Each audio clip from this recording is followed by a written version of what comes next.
The air over Lambeth had not moved in what felt like several days. It was the kind of stillness that makes a person aware of their own breathing and of the slight creak in the floorboards when they shift their weight from one foot to the other. You were standing just inside the doorframe of the apothecary shop, on a narrow side street that ran between the river and the main thoroughfare, and the quality of the light coming through the small paned window was turning from a dusty gold into a softer shade of grey. The evening had arrived without any particular announcement, beyond the slow dimming of the sky and the gradual deepening of the shadows that lay across the rows of glass jars on the high shelf behind the counter. The jars themselves were filled with things that had long since lost their scent to the air,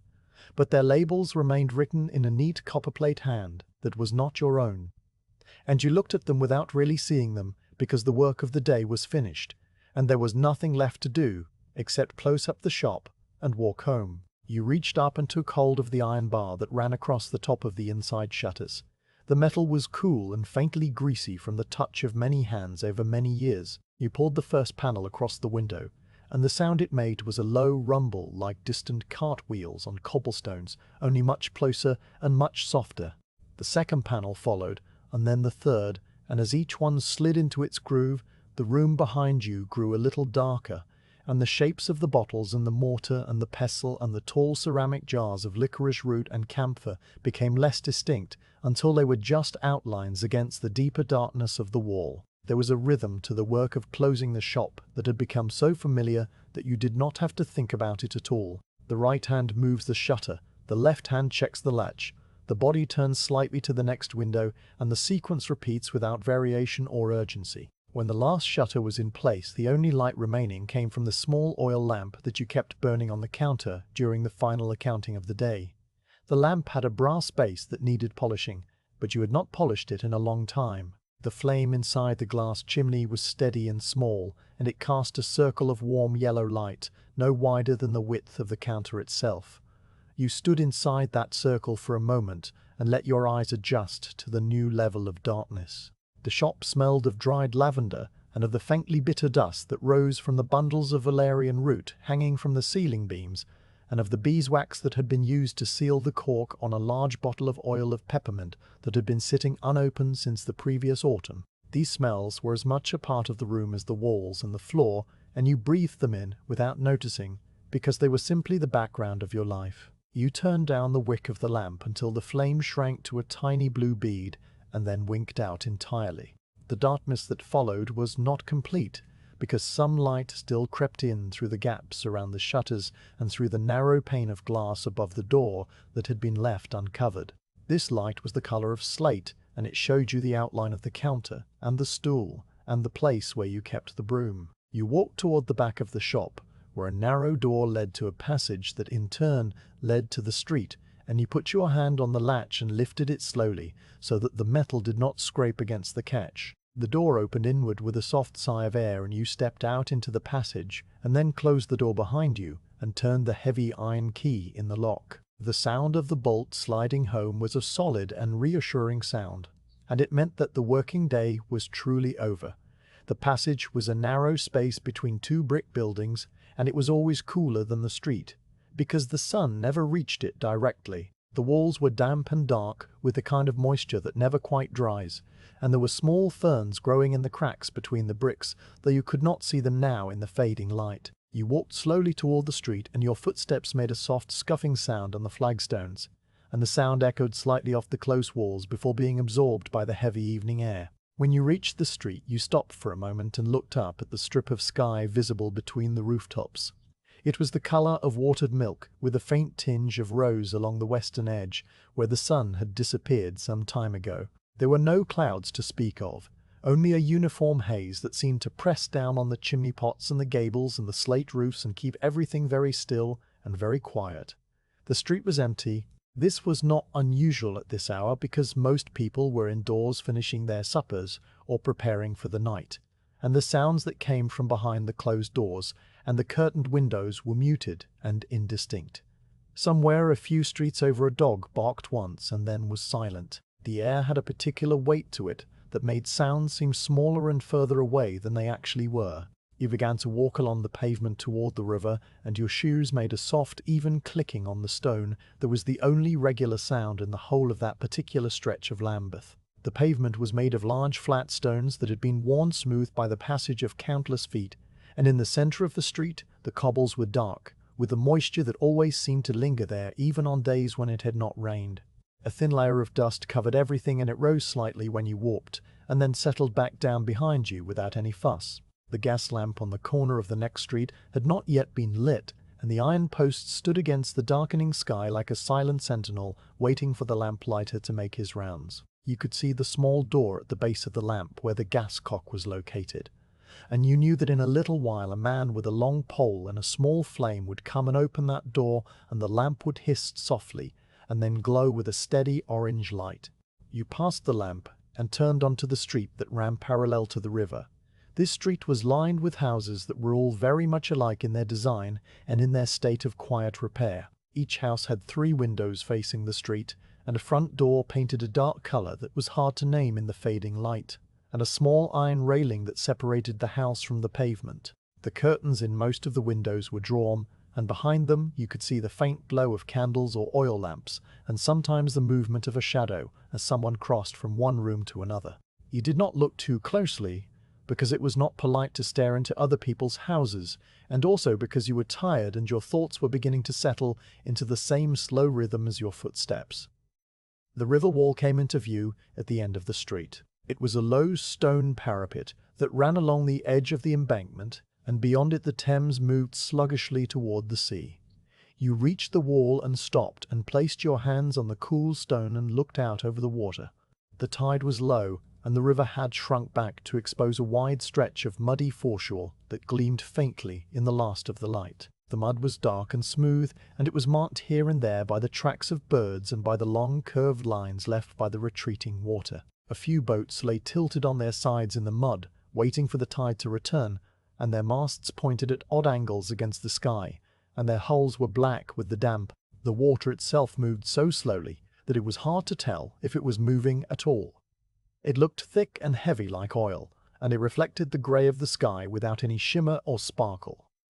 You stood there for a long time without thinking of anything in particular. The air coming off the river was slightly cooler than the air in the streets, and it carried with it a smell that was a mixture of mud and water and the faint tang of salt from the distant sea. It was not an unpleasant smell, but it was a smell that belonged to the river and to the city, and you were used to it. After a while you pushed yourself away from the wall and continued walking along the embankment toward the place where your own street branched off and led back inland. Your street was shorter than the others, and it ended in a small square where there was a plane tree that had been planted many years before. The tree stood in the centre of the square, surrounded by a low iron fence, and its leaves hung limp and motionless in the still air. They were a dark green colour that was almost black in the twilight, and they made a soft rustling sound only when a person walked very close to them and disturbed the air enough to make them move. You passed the tree and turned toward the house where you lived, and as you did so you saw the lamplighter coming down the street from the opposite direction.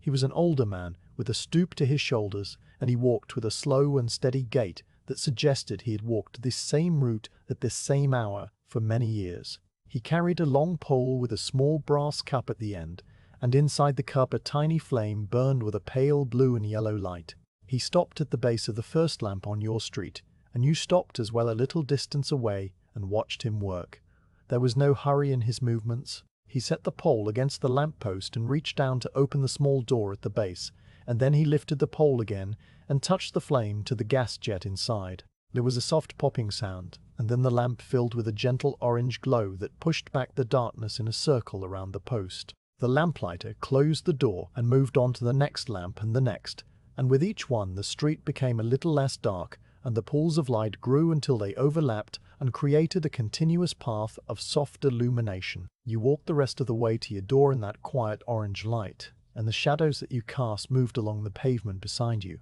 stretching and shrinking as you passed each lamp. The key to your door was in your pocket, and you took it out and felt the familiar shape of it in your hand. The lock turned easily and the door swung inward, and you stepped into the dark hallway and closed the door behind you, and the sounds of the street were cut off as if by a blanket. The hallway smelled of floor polish and of the faint trace of cooking from the kitchen at the back of the house. You stood for a moment in the dark, letting your eyes adjust, and then you walked slowly toward the stairs. The stairs were narrow and they creaked under your weight in a way that was both expected and familiar.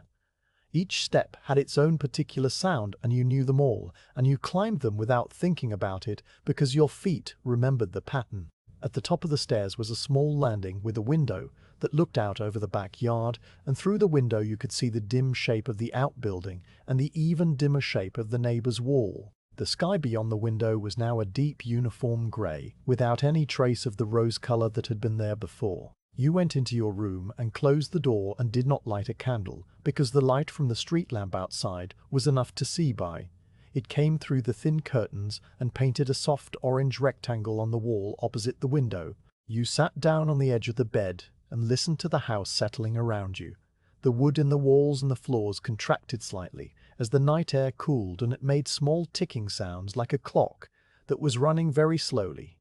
Outside the window, the world was quiet. The lamplighter had finished his rounds and was gone, and the street was empty once more. The only sound that came from beyond the walls was the very distant and very faint sound of the river moving past the city, and even that was more of a feeling than a sound, a low and constant presence that you felt in your chest rather than heard with your ears. The weight of the air in Lambeth that evening pressed gently against the window panes and against the roof, and against the walls, and it seemed to hold everything in a kind of suspended stillness. Nothing moved and nothing hurried, and the night stretched out ahead, long and quiet, and full of a deep and patient calm. You sat there for a while longer, watching the slow drift of the orange light across the wall, as the flame in the street lamp outside flickered slightly and then steadied itself, and then you lay back and let the heaviness of the day and the stillness of the night settle over you like a second blanket. The morning came into the back scullery without any sound at all. The small window, set high in the wall above the stone sink, was made of a single pane of old glass that had thickened slightly at the bottom over the years,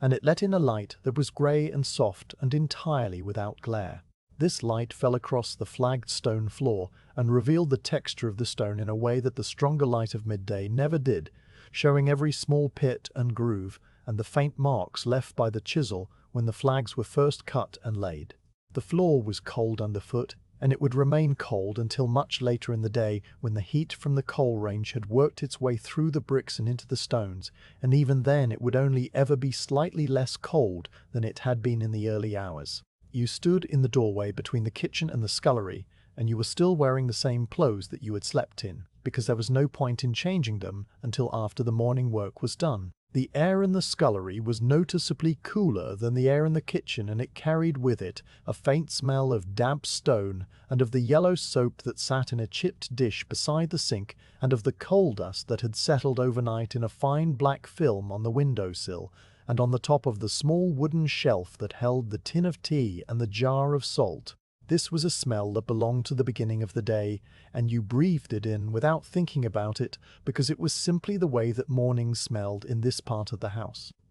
The range in the kitchen was still warm from the night before. It was a large and heavy thing made of cast iron, and it had been built into the wall so long ago that no one could remember a time when it was not there. The fire had been banked down the previous evening with a thick layer of coal dust and small pieces of slack, and this had kept a low heat alive through the night, so that the iron surface remained just warm enough to take the chill off the room. You crossed the kitchen floor and knelt down in front of the range and opened the small iron door that covered the firebox. The inside was dark, except for a faint red glow that pulsed very slowly in the heart of the ash, like the breathing of some small and hidden animal. You took the iron poker from its place beside the fender, and you pushed it carefully into the ash and moved it around until the glow brightened, and you could see the shapes of the unburnt coals that remained. The first thing to do was to add fresh coal to the fire, and this was a task that required a certain amount of patience, because if you added too much too quickly, the fire would smother and go out,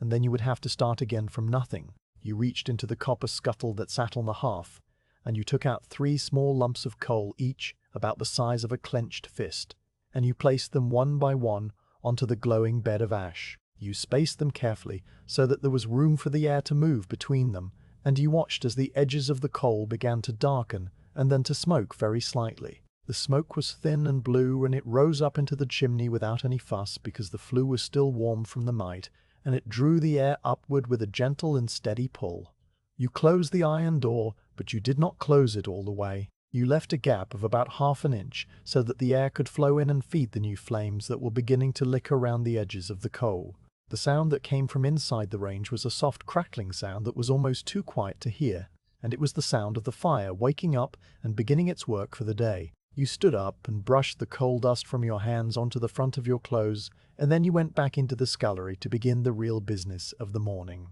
The kettle sat on the stone floor beside the sink. It was made of heavy iron, and it was blackened on the bottom and on the sides from years of sitting directly on the hot surface of the range, and the handle was a thick loop of wire that had been wrapped with a strip of old cloth to protect the hand from the heat. You lifted the kettle, and it was heavier than it looked because it was still half full of water from the day before.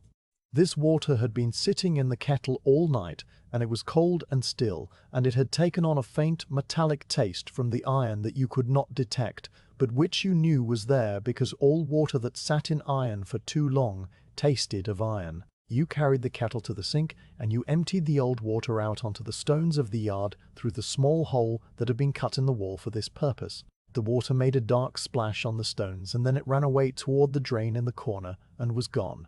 The new water came from a large earthenware crock that sat on the floor in the corner of the scullery. This crock was almost as tall as your knee, and it was covered with a round wooden lid that fitted snugly into the rim. You lifted the lid and set it aside, and you looked down into the water. It was clear and still, and it reflected the grey light from the window in a way that made it look deeper than it actually was. There was a long-handled tin dipper hanging from a hook on the wall beside the crock, and you took it down and dipped it into the water and filled it, and then poured the water carefully into the kettle. You did this 3 times, and each time the water made a hollow ringing sound as it struck the bottom of the iron, and then the sound changed as the level rose and became fuller and softer. When the kettle was full, you replaced the dipper on its hook, and you put the wooden lid back on the crock, and you carried the heavy kettle back across the scullery floor and into the kitchen.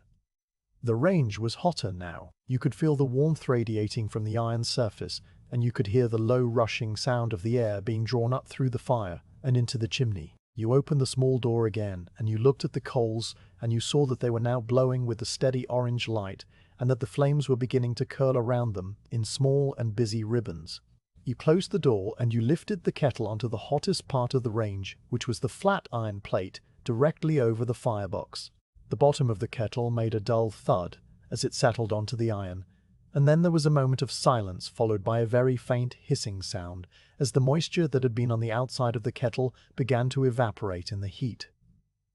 The cat had been sleeping on the warm bricks beside the range. It was a grey cat with a white patch on its chest, and it had been curled into a tight ball with its tail wrapped around its nose and its eyes closed in a way that suggested a deep and untroubled sleep. When you set the kettle down, the cat opened one eye and looked at you for a moment, and then closed it again and shifted its weight slightly, so that a different part of its body was pressed against the warm bricks. The cat spent most of its time in this spot during the mornings, and it had learned exactly which bricks retained the most heat, and for how long. You left the cat alone, because there was nothing that needed to be done about the cat, and because the cat was a quiet and undemanding presence that asked for nothing except the warmth of the bricks and the occasional bowl of milk. You went back into the scullery, and you stood at the sink, and you looked out through the small window at the yard. The yard was a narrow rectangle of beaten earth and stone with a wooden fence on one side and the brick wall of the neighbour's house on the other. There was a single stunted bush growing in the corner near the drain, and its leaves were a dusty green colour that matched the grey of the morning. Beyond the fence you could see the upper windows of the houses on the next street, and some of them had their curtains drawn back, and some of them were still dark, and the light that came from them was the same soft grey light that came through your own window. Nothing moved in the yard, and nothing moved in the windows, and the world seemed to be holding its breath while it waited for the day to properly begin. The kettle on the range was beginning to make a low humming sound. This was the first sign that the water inside was warming up, and that the molecules of water were beginning to move more quickly and to bump against one another and against the iron walls of the kettle. The sound was very quiet, and it was almost more of a vibration that you felt through the soles of your feet on the stone floor than a sound that you heard with your ears. You stood at the sink for a while longer, and you watched the light on the wall of the yard change very slightly as the sun rose higher behind the grey blanket of cloud that covered the sky. The change was so gradual that you could not see it happening, but you knew that it was happening because the shadows under the bush and along the base of the fence grew a little less dark and a little more grey. The humming sound grew louder and began to take on a more definite character. It was now a low and steady rumble that came from the kettle in waves as the water approached the boiling point. You left the scullery and went back into the kitchen, and you stood near the range and you listened to the sound. It was a sound that you had heard every morning for as long as you could remember, and it was a sound that meant that the day was proceeding in the correct order and that soon there would be hot water for washing and for tea and for the many small tasks that required hot water. The kettle began to sing. This was a different sound entirely from the low rumble of the heating water. It was a high and thin whistling sound that came from the spout of the kettle where the steam was forced through a narrow opening. The sound started very faintly like a distant bird call, and then it grew steadily louder until it filled the kitchen with a clear and penetrating note that seemed to cut through the heavy morning air. You waited for a moment and you let the kettle sing because the sound was not unpleasant and because it meant that the water was very nearly ready. Then you took a folded cloth from the hook beside the range and you wrapped it around the wire handle of the kettle, and you lifted the kettle off the hot plate and carried it carefully back into the scullery. The steam was pouring from the spout in a thick white plume that curled upward and spread out against the low ceiling and made the air in the scullery warm and damp. You set the kettle down on the stone floor beside the sink, and you watched the steam rise, and you felt the warmth of it on your face and on your hands. The small window above the sink had begun to fog over with a fine film of condensation that blurred the view of the yard and made the grey light even softer than it had been before. You ran a finger through the condensation and it left a clear streak on the glass through which you could see the bush and the fence and the neighbours' windows, but only for a moment before the steam filled in the streak and made it cloudy again. The water in the kettle was too hot to use for anything except the most immediate purposes, and so you let it sit on the stone floor while you attended to other things. The stone floor drew some of the heat out of the iron and the water began to cool very slowly, and the sound of the boiling subsided into a gentle bubbling that was more felt than heard. You took down a large earthenware pitcher from the shelf above the sink and you set it on the wooden table in the kitchen. The table was made of thick pine boards that had been scrubbed so many times over the years that the grain of the wood stood out in raised ridges and the surface was smooth and pale and slightly soft to the touch. The light from the kitchen window fell across the table in a long rectangle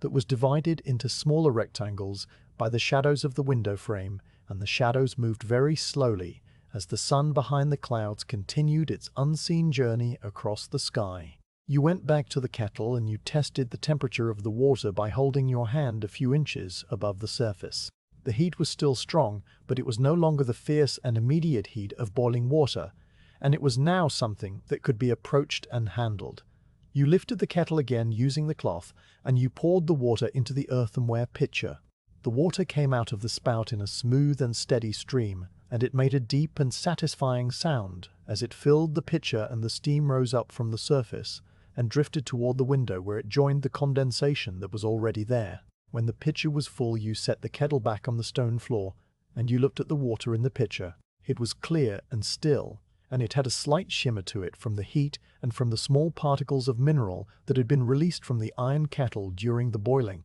The water would sit in the pitcher for the rest of the morning, and it would cool to a temperature that was just right for washing and for mixing with the tea leaves and for the many other small uses that a household required. The boiling of the water had been the first and most important task of the day, and now that it was done, the rest of the morning could unfold in its own slow and unhurried way. You took a cup from the shelf, and you poured a small amount of the hot water into it, and you held the cup in both hands, and you felt the warmth travel through the clay and into your palms, and then up into your wrists. The cat had woken up properly now, and it was sitting on the warm bricks, watching you with its green eyes half closed, in a look that was either contentment or sleepiness or both. You sat down on the wooden chair beside the table, and you placed the cup on the scrubbed boards, and you watched the steam rise from the surface in thin and curling wisps that twisted and turned and then disappeared into the air of the kitchen. The light from the window had moved slightly since you first came into the room. The rectangle of grey light on the table had shifted toward the edge, and the shadow of the window frame had changed its shape and its position. This was the only visible sign that time was passing at all. Outside the scullery window, the condensation had thickened into a uniform white film that completely obscured the view of the yard and the neighbours' windows and the bush and everything beyond the glass. The world outside had become a soft and featureless blur of grey and white, and the only sounds that came from it were the very distant and very faint sounds of the city waking up somewhere beyond the rooftops. The water in the pitcher cooled and the steam stopped rising from its surface, and the surface became smooth and reflective, and it showed a small and distorted image of the window and the ceiling and the hanging bunch of dried herbs that swayed very slightly in a draught that you could not feel. You sat at the table and you drank the water slowly, and you felt the warmth of it settle in your stomach and spread outward into your limbs, and you listened to the quiet sounds of the house. The cat purred very softly. The range made a low ticking sound as the iron expanded and contracted. The kettle on the floor gave off the occasional small ping as the metal adjusted to its cooling. And underneath all of these small and familiar sounds was the deeper and more constant sound of the city breathing around you. A sound that was made up of 1,000 small noises that were too far away to be heard individually,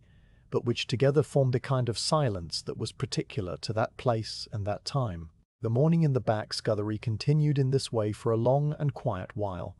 Nothing happened that was worth remarking upon, and nothing needed to happen. The water in the pitcher grew cooler, and the light on the table grew brighter, and then began to dim again as a thicker cloud passed over the sun. The cat eventually stood up and stretched and walked slowly across the kitchen floor and out into the hallway, where it would find a different patch of warmth in a different room. And you remained at the table with your hands around the cup and your eyes on the shifting shadows, and you let the weight of the morning settle over you like a second blanket made of stillness and steam and the memory of boiling water. The sound of the cart came from a long way off, and it was so faint at first that you were not certain whether you had heard it at all. You were standing at the upper window of the house looking down into the street, and your attention had been caught by nothing in particular, because the street had been empty for most of the morning, and the only thing that had moved was a single pigeon that had walked across the cobbles and then flown up to a ledge and remained there. The window was slightly open at the bottom, and a thin wedge of outside air pushed into the room and brought with it the smells of the street and the distant river, and the faintly sour smell of the mud that was exposed at low tide. The cart sound came again, and this time it was more definite, and it resolved itself into the slow and steady clop of a horse's hooves on stone, and the creak of wooden wheels and the occasional rattle of something metal shifting in the back of the cart. You leaned slightly closer to the glass, and you looked down the street in the direction of the sound. The street curved away to the left about 100 yards from your door, and it disappeared behind the projecting front of the chandler's shop on the corner, and you could not see around that corner,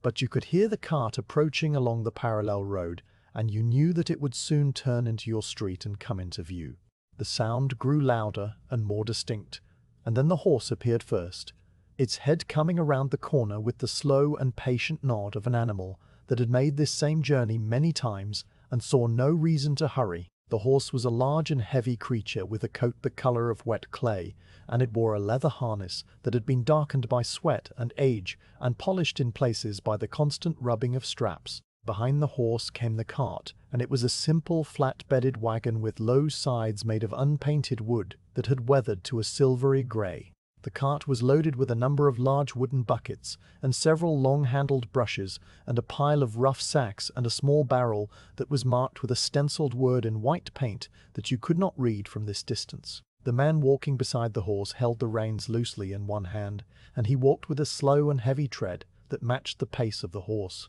He wore a heavy canvas apron over his clothes,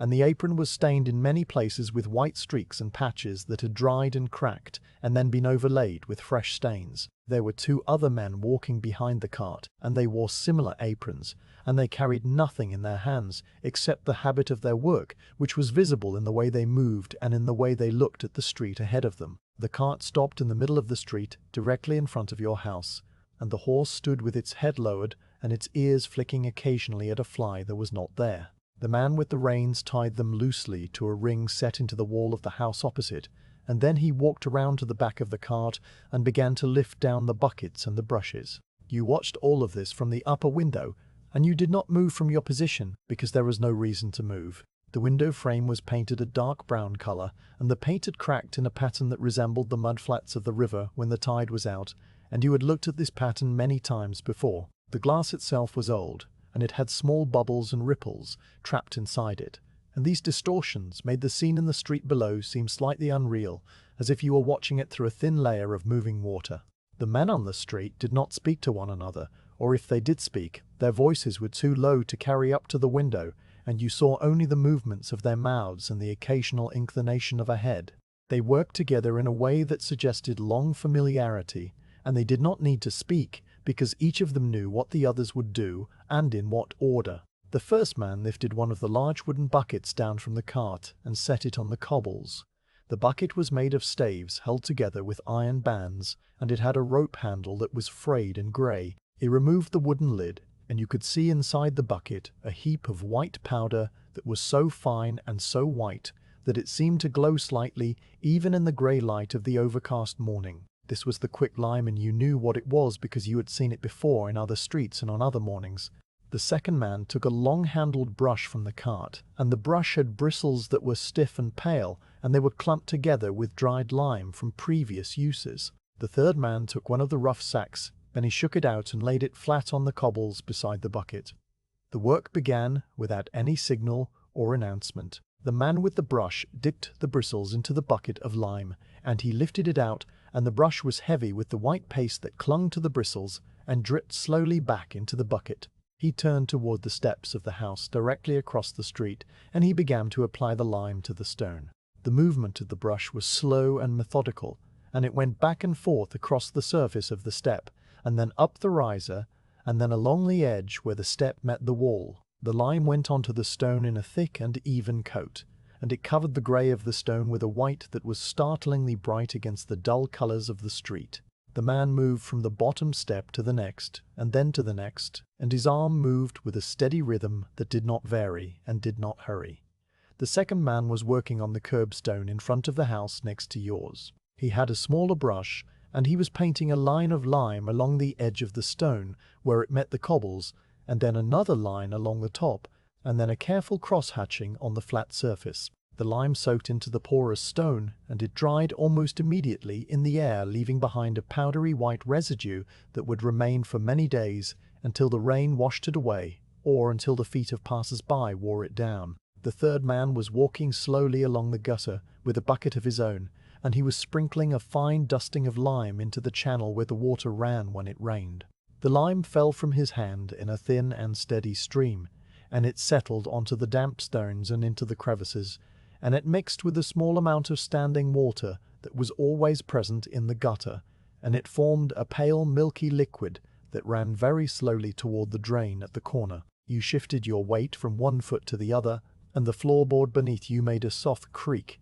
that was too quiet for anyone to hear except yourself. The air coming in through the gap at the bottom of the window carried a new smell now, and it was the smell of the quicklime. It was a clean smell and a sharp smell, and it cut through the other smells of the street in a way that was almost uncomfortable for the first few moments, but which then became familiar, and then became something that you stopped noticing at all. The smell was the smell of something being made clean, or at least made to appear clean, and it was a smell that had become common in the streets of Lambeth over the past weeks. The men continued their work, and the white patches on the steps, and on the curbstone, and in the gutter grew larger and more numerous. The horse stood patiently in the middle of the street, and its tail switched occasionally from side to side, and its hooves made small shifting sounds on the cobbles. A woman came out of the house across the street, and she stood in the doorway and watched the man painting her steps, and she did not speak to him, and he did not speak to her. She watched for a minute or two,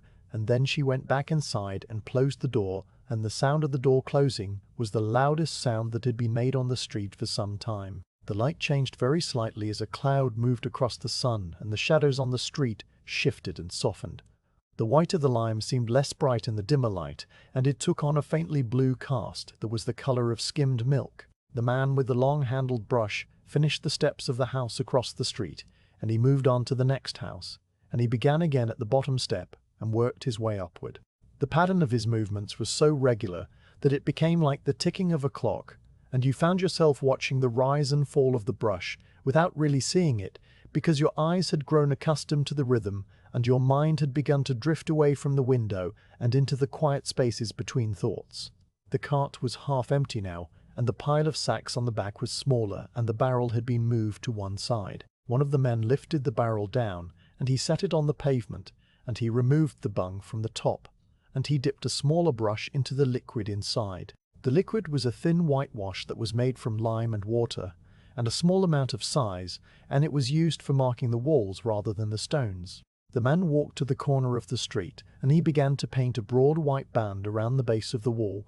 where it met the pavement. The band was about 18 inches high, and it followed the line of the wall in a straight and even stripe that made the brick above it seem darker and dirtier by contrast. The whitewash went on in long smooth strokes, and it dried almost as soon as it was applied, and it left a faint chalky residue on the man's fingers and on the handle of the brush. You watched the white band grow longer, and you watched it turn the corner and continue down the side street where you could not see it. The man disappeared around the corner, and for a while you could not see him at all, and you could only hear the faint sound of the brush against the brick and the occasional dip of the brush into the barrel. The other two men had moved further down the street, and they were now working on the steps of the houses near the plane tree in the small square. Their figures were smaller at this distance, and the details of their movements were harder to see, and they became just shapes that moved slowly against the grey and white of the street. The quiet of the morning settled back over the street,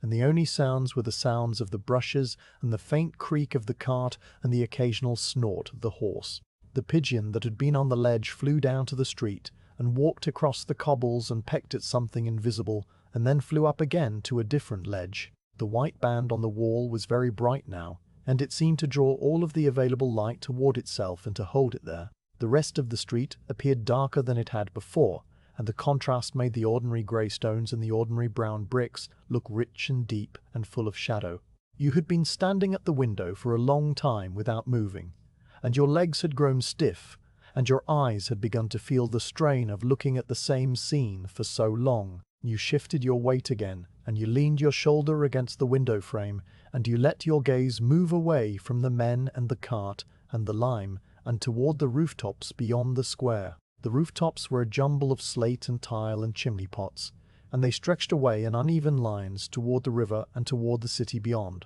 The sky above them was a uniform grey that was the same color as the slate, and it was impossible to tell where the rooftops ended and the sky began. Somewhere in the distance, a column of smoke rose from a chimney, and it was a slightly darker grey than the sky, and it leaned toward the east in a long and lazy drift that suggested a wind that was too high up to be felt at street level. The sound of the cart began again, and you looked back down at the street, and you saw that the men had returned to the cart and were loading the buckets and the brushes and the barrel back onto the flat bed. The horse had woken from its patient doze, and it was shifting its weight and preparing to move. The man with the reins untied them from the ring, and he walked to the front of the cart, and he clicked his tongue softly, and the horse leaned into the harness, and the cart creaked and began to roll forward. The wheels turned slowly, and they made a grinding sound on the cobbles, and the sound faded as the cart moved away down the street toward the next block of houses, where the same work would be done again, and the same white marks would be left behind.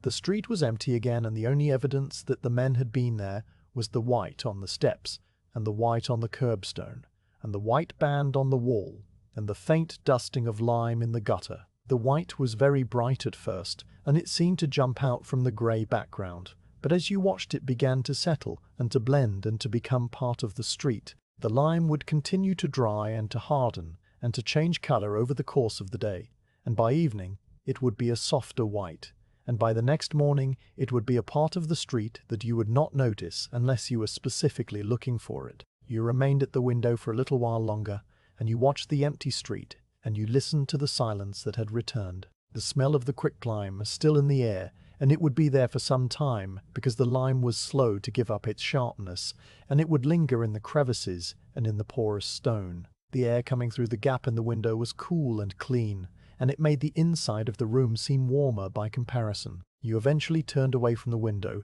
and you walked across the room, and you sat down in the chair that was placed near the small table where you kept a book and a candle and a few other small things. The light in the room was dim and grey, and it was enough to see by, but not enough to read by, and so you did not read. You sat in the chair and you listened to the sounds of the house, and you let your eyes close, and you thought about the white marks on the steps and the white band on the wall, and the slow and methodical work of the men who had come and gone and left the street a little cleaner than it had been before. The door to the stockroom was at the back of the apothecary shop, beyond the counter, and beyond the small curtained alcove where the more expensive preparations were kept, in a locked cabinet. This door was made of heavy wood that had been painted a dark brown many years ago, and the paint had worn away around the handle, leaving a patch of bare wood that was smooth and slightly oily to the touch from the many hands that had opened and closed it. The handle itself was a simple iron latch that lifted with a soft click, and when you lifted it, the door swung inward on hinges that made no sound, because they had been oiled recently with a drop of neat's foot oil from one of the bottles on the shelf. The stockroom lay beyond the door, and it was a small and windowless space that had been created by partitioning off a section of the original room with a wall of lath and plaster. The only light came from a single oil lamp that hung from a hook in the ceiling beam, and this lamp was kept burning at a low flame throughout the day because there was no other way to see the contents of the shelves. You stepped inside and you closed the door behind you, and the sound of the street and the shop and the world outside was cut off and replaced by a dense and velvety quiet that seemed to press against your ears. The air in the stockroom was different from the air in the shop. It was cooler, and it was drier, and it carried a complex mixture of smells that had accumulated over the years and had blended together into a single and unmistakable scent that was the scent of the stockroom. There was the dry and papery smell of the dried herbs that hung in bundles from the ceiling beams, and the sharper and more medicinal smell of the camphor, and the bitter smell of the gentian root, and the faintly sweet smell of the licorice sticks that were stacked in a tall ceramic jar in the corner. Underneath all of these smells was the smell of old wood and old paper, and the faint metallic tang of the iron bands that held the barrels together. It was a smell that you knew as well as you knew the smell of your own home, and it was a smell that meant work and quiet and the slow passage of time. The shelves lined 3 of the 4 walls, and they were made of thick pine boards that had been fitted into the walls many years before you had ever set foot in the shop. The boards were dark with age, and they were marked here and there with the rings left by the bottoms of bottles and jars that had sat in the same place for so long that the wood had absorbed something of their contents and had stained a deeper brown. The shelves were divided into sections by vertical supports, and each section held a different category of goods, and each category was arranged according to a system that had been established long ago and which you had learned slowly over the course of many months. The system was not written down anywhere, but it was as clear and as logical as the arrangement of books in a library, and you knew it without having to think about it. You would come into the stockroom to perform the monthly inventory. This was a task that fell to you on the first Tuesday of each month,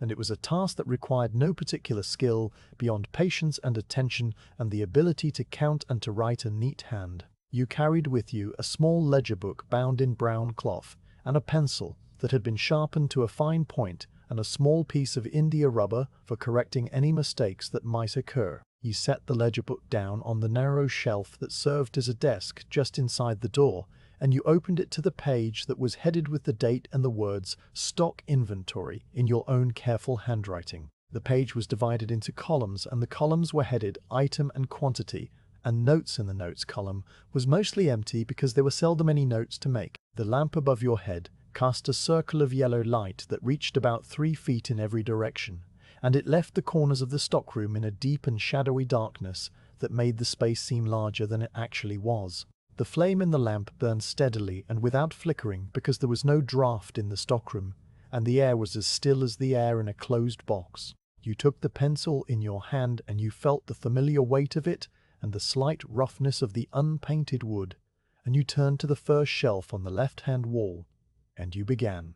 The first section of the first shelf held the tinctures. These were arranged in small glass bottles of a uniform size and shape, and each bottle was fitted with a glass stopper that had been ground to fit the neck of the bottle with perfect precision. The stoppers were heavy for their size, and they made a soft and satisfying sound when they were lifted from the bottles, and a slightly different sound when they were replaced. The labels on the bottles were written in a copperplate hand that was not your own, and they had been glued to the glass with a thin paste that had yellowed and cracked with age. You read the labels one by one, and you counted the bottles and you wrote the numbers in the ledger. Tincture of rhubarb root, there were 4 bottles. Tincture of myrrh, there were 3 bottles, and the liquid inside was a dark reddish brown that caught the light from the lamp and glowed faintly. Tincture of opium, there were 2 bottles, and these were kept on a higher shelf behind the others, and they were marked with a small red dot on the label to indicate that they required special care. Tincture of gentian, there were 5 bottles, and the liquid was a pale yellow that looked almost like weak tea. Tincture of cinchona bark, there were 3 bottles, and the bark itself was visible as a dark sediment at the bottom of each bottle. You moved your hand along the shelf, and you touched each bottle lightly as you counted, and the glass was cool and smooth under your fingers, and the stoppers were cool and smooth as well. The pencil moved across the page, and the numbers appeared in neat rows, and the sound of the pencil was a soft scratching that was the only sound in the stockroom besides the faint hiss of the lamp. You finished the tinctures, and you moved on to the next section, which held the oils and the essences. The oils were kept in slightly larger bottles, and some of them were made of dark blue glass to protect the contents from the light. Oil of peppermint was in a tall bottle with a cork stopper, and there was only 1 bottle because it was used sparingly and it lasted a long time. The cork had been sealed with a disc of beeswax that was pressed with the image of a small flower, and the wax was a pale yellow color that had darkened around the edges. Oil of cloves was in a similar bottle, and there were 2 of these, and the liquid inside was a pale amber that caught the light in a different way than the peppermint oil. Oil of lavender was in a clear bottle, and there were 3 of these, and the lavender flowers themselves had been left in the oil, and they floated near the bottom like small and faded ghosts. Oil of camphor was in a square bottle with a wide mouth, and there was only 1, and the smell of it was so strong that it seemed to escape through the glass itself and to mingle with the other smells in the air. You wrote down the numbers, and you checked the seals on the bottles, and you made a small note in the ledger about the oil of lavender because one of the bottles was nearly empty and it would need to be replaced before the end of the month. The note was written in the same neat hand as the numbers, and it took up very little space on the page. The next section held the dried herbs, and these were stored in a variety of containers because they had come from different suppliers at different times. Some were in small paper packets that had been folded and tied with cotton string, and the paper was brown and brittle and it crackled softly when you touched it. Others were in ceramic jars with glazed lids that fitted snugly into the rims, and the jars were a dark brown color with a pattern of leaves pressed into the clay. Still others were in small wooden boxes with sliding lids that moved easily in their grooves and revealed the dried leaves and flowers and roots inside. You counted the packets of chamomile flowers, and there were 7, and the flowers were a pale yellow that had faded almost to white. The peppermint leaves were in a ceramic jar, and you lifted the lid and looked inside, and the leaves were dark green and crumbled, and they released a sharp and pleasant smell when the lid was removed. The valerian root was in a wooden box, and the roots were thick and twisted, and they looked like small and gnarled fingers, and they smelled of earth and something else that was hard to name. You counted 7 bundles of valerian, and you wrote the number down, and you closed the lid, and the smell faded back into the general smell of the stockroom. The shells continued, and you continued with them, and the work settled into a rhythm that was slow and steady and entirely without urgency. The pencil moved across the page, and the numbers accumulated, and the items were counted and recorded and returned to their places. There were jars of bicarbonate of soda, and the powder inside was fine and white, and it shifted slightly when you moved the jar, and it left a faint residue on the inside of the glass. There were rolls of lint bandages, and these were wrapped in pale blue paper that had been printed with the name of the manufacturer in a small and unassuming typeface. You counted 12 rolls, and you noted that 2 of them were of a slightly narrower width than the others, and you made a small mark in the ledger to remind yourself of this fact. There were packets of mustard powder, and the packets were made of waxed paper that had grown translucent in places where the oil from the mustard had seeped through. There were blocks of beeswax, and they were wrapped in muslin cloth, and they were a deep golden color that seemed to glow in the light from the lamp. There were bundles of cinnamon sticks, and they were tied with a thin strip of raffia, and they smelled of something warm and distant and entirely out of place in the cool and clinical air of the stockroom. The lamp above your head continued to burn with its steady and unwavering flame, and the circle of light moved with you as you moved along the shelves. The shadows in the corners of the stockroom deepened and shifted, and the shapes of the barrels and the large ceramic jars that stood on the floor became more distinct, and then less distinct as you passed them. The barrel of Epsom salt stood against the back wall, and it was made of oak staves held together with iron bands, and the wood was dark and smooth, and it had a faint greyish bloom on the surface that was the salts themselves crystallizing out of the air. The barrel of sulphur was next to it, and this one was smaller, and it was made of a lighter wood, and it was sealed with a tight-fitting lid that had a leather gasket around the rim. The barrel of charcoal powder was the largest of the three, and it was made of a dark wood that was almost black, and the powder inside was so fine that it seemed to leak out of the seams and to settle in a thin black film on the floor around the base. You counted the barrels, and you noted the approximate level of their contents by knocking gently on the sides and listening to the sound. The sound of a full barrel was a dull and solid thud that seemed to absorb the knock and to give nothing back. The sound of a half-empty barrel was a hollow and ringing sound that echoed slightly inside the staves.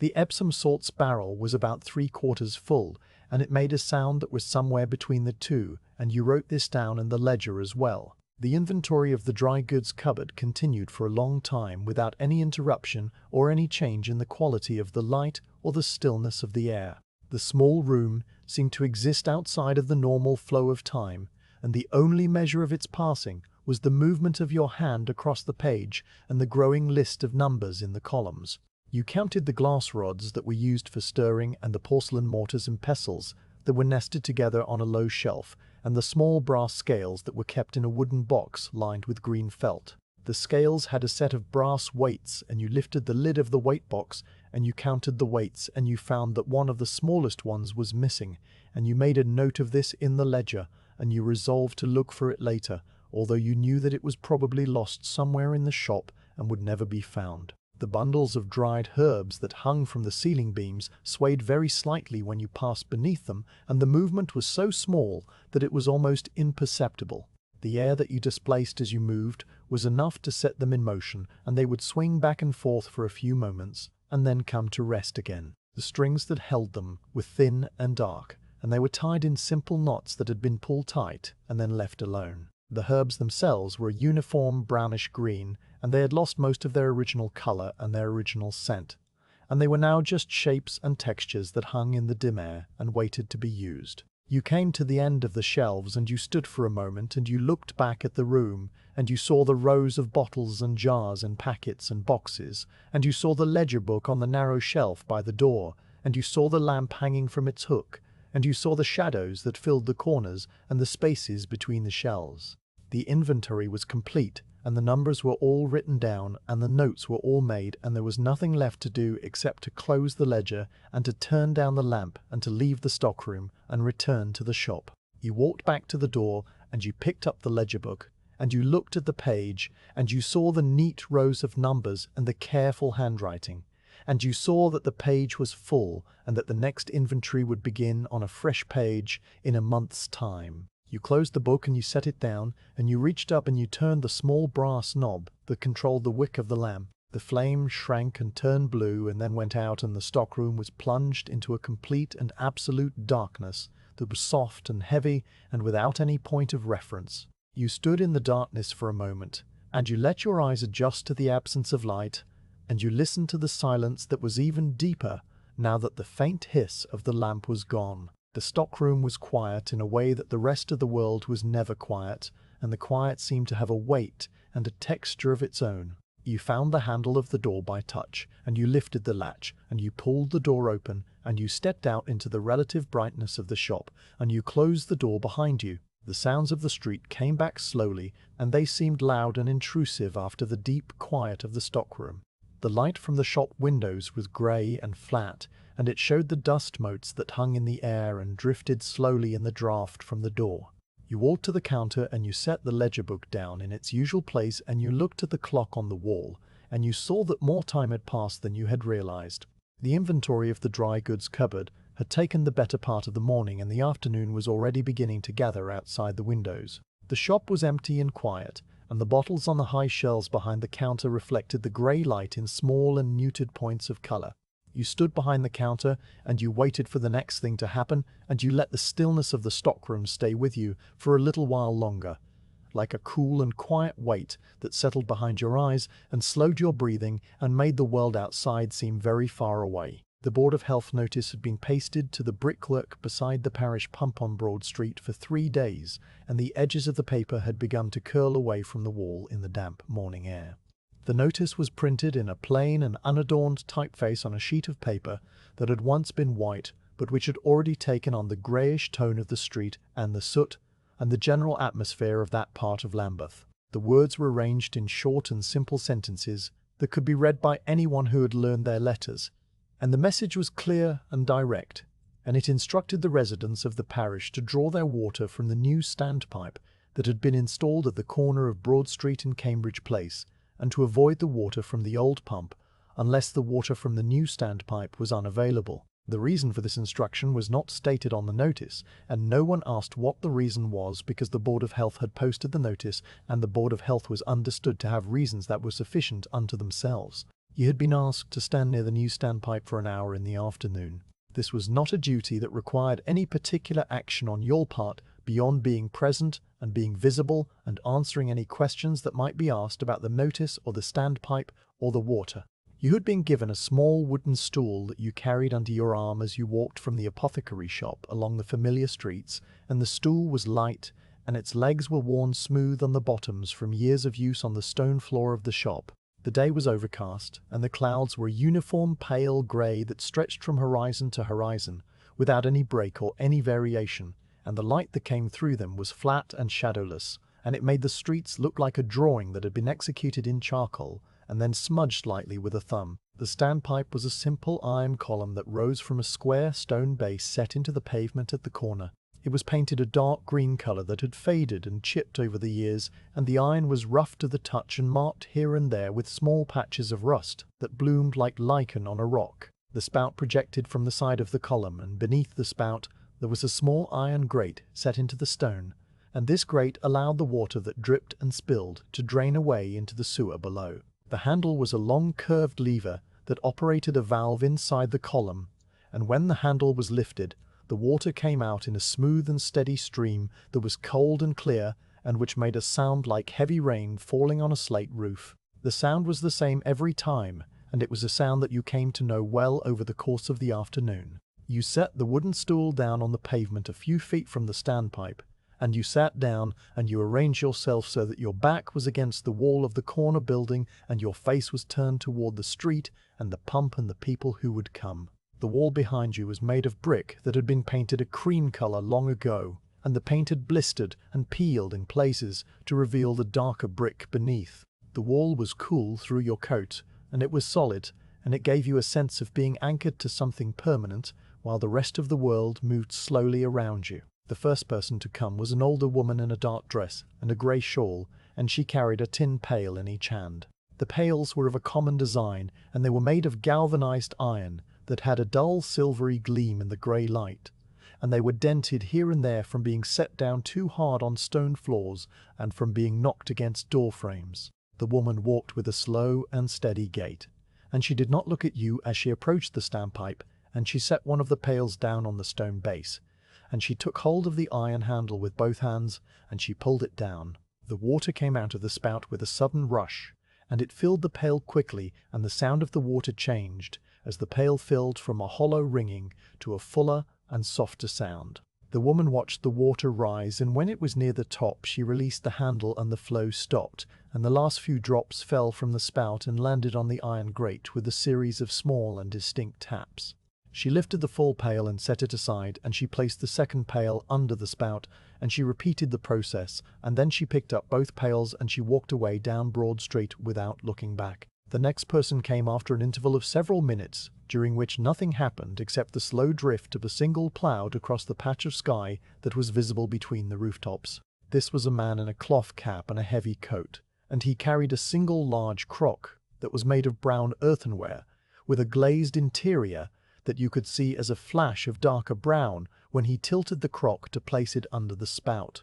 The crock had two small handles on the sides, and the man held it steady with one hand while he worked the pump handle with the other. The water splashed against the curved interior of the crock, and the sound was different from the sound of the tin pail, and it was a lower and more resonant sound that seemed to come from deeper within the vessel. The man filled the crock to within a few inches of the rim, and then he stopped, and he lifted the crock, and he held it against his chest with both arms, and he walked away in the direction of the smaller streets that led toward the river. The afternoon continued in this way, and the rhythm of it became as regular and as soothing as the ticking of a clock. A person would appear at one end of the street or the other, and they would walk toward the standpipe, and they would fill their vessel, and they would walk away. The intervals between arrivals varied, and sometimes several minutes would pass with no one at all, and the street would be empty and quiet, and you would listen to the distant sounds of the city and the closer sound of a sparrow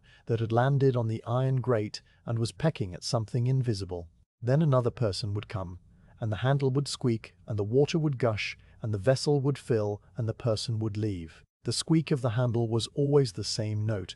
and it was a high and slightly grating sound that cut through the grey air and then faded as the water began to flow. The flow itself was a steady rush that you could hear from your seat against the wall, and it was a sound that seemed to push other sounds away and to fill the street with its own particular presence. The vessels that people carried were as varied as the people themselves, and you began to notice the differences and to catalogue them in your mind as a way of passing the time. There were tin pails of various sizes and conditions, and some were bright and new, and some were dark and dented, and some had been repaired with patches of solder that shone like silver scars against the dull grey of the iron. There were earthenware crocks of brown and buff, and a deep reddish colour that was almost the colour of brick. There were wooden buckets made of staves held together with copper bands, and the wood was dark with water and age, and the copper had gone green in places where the water had dripped and dried over and over. There was a man who came with a large glass demijohn that he carried in a wicker basket,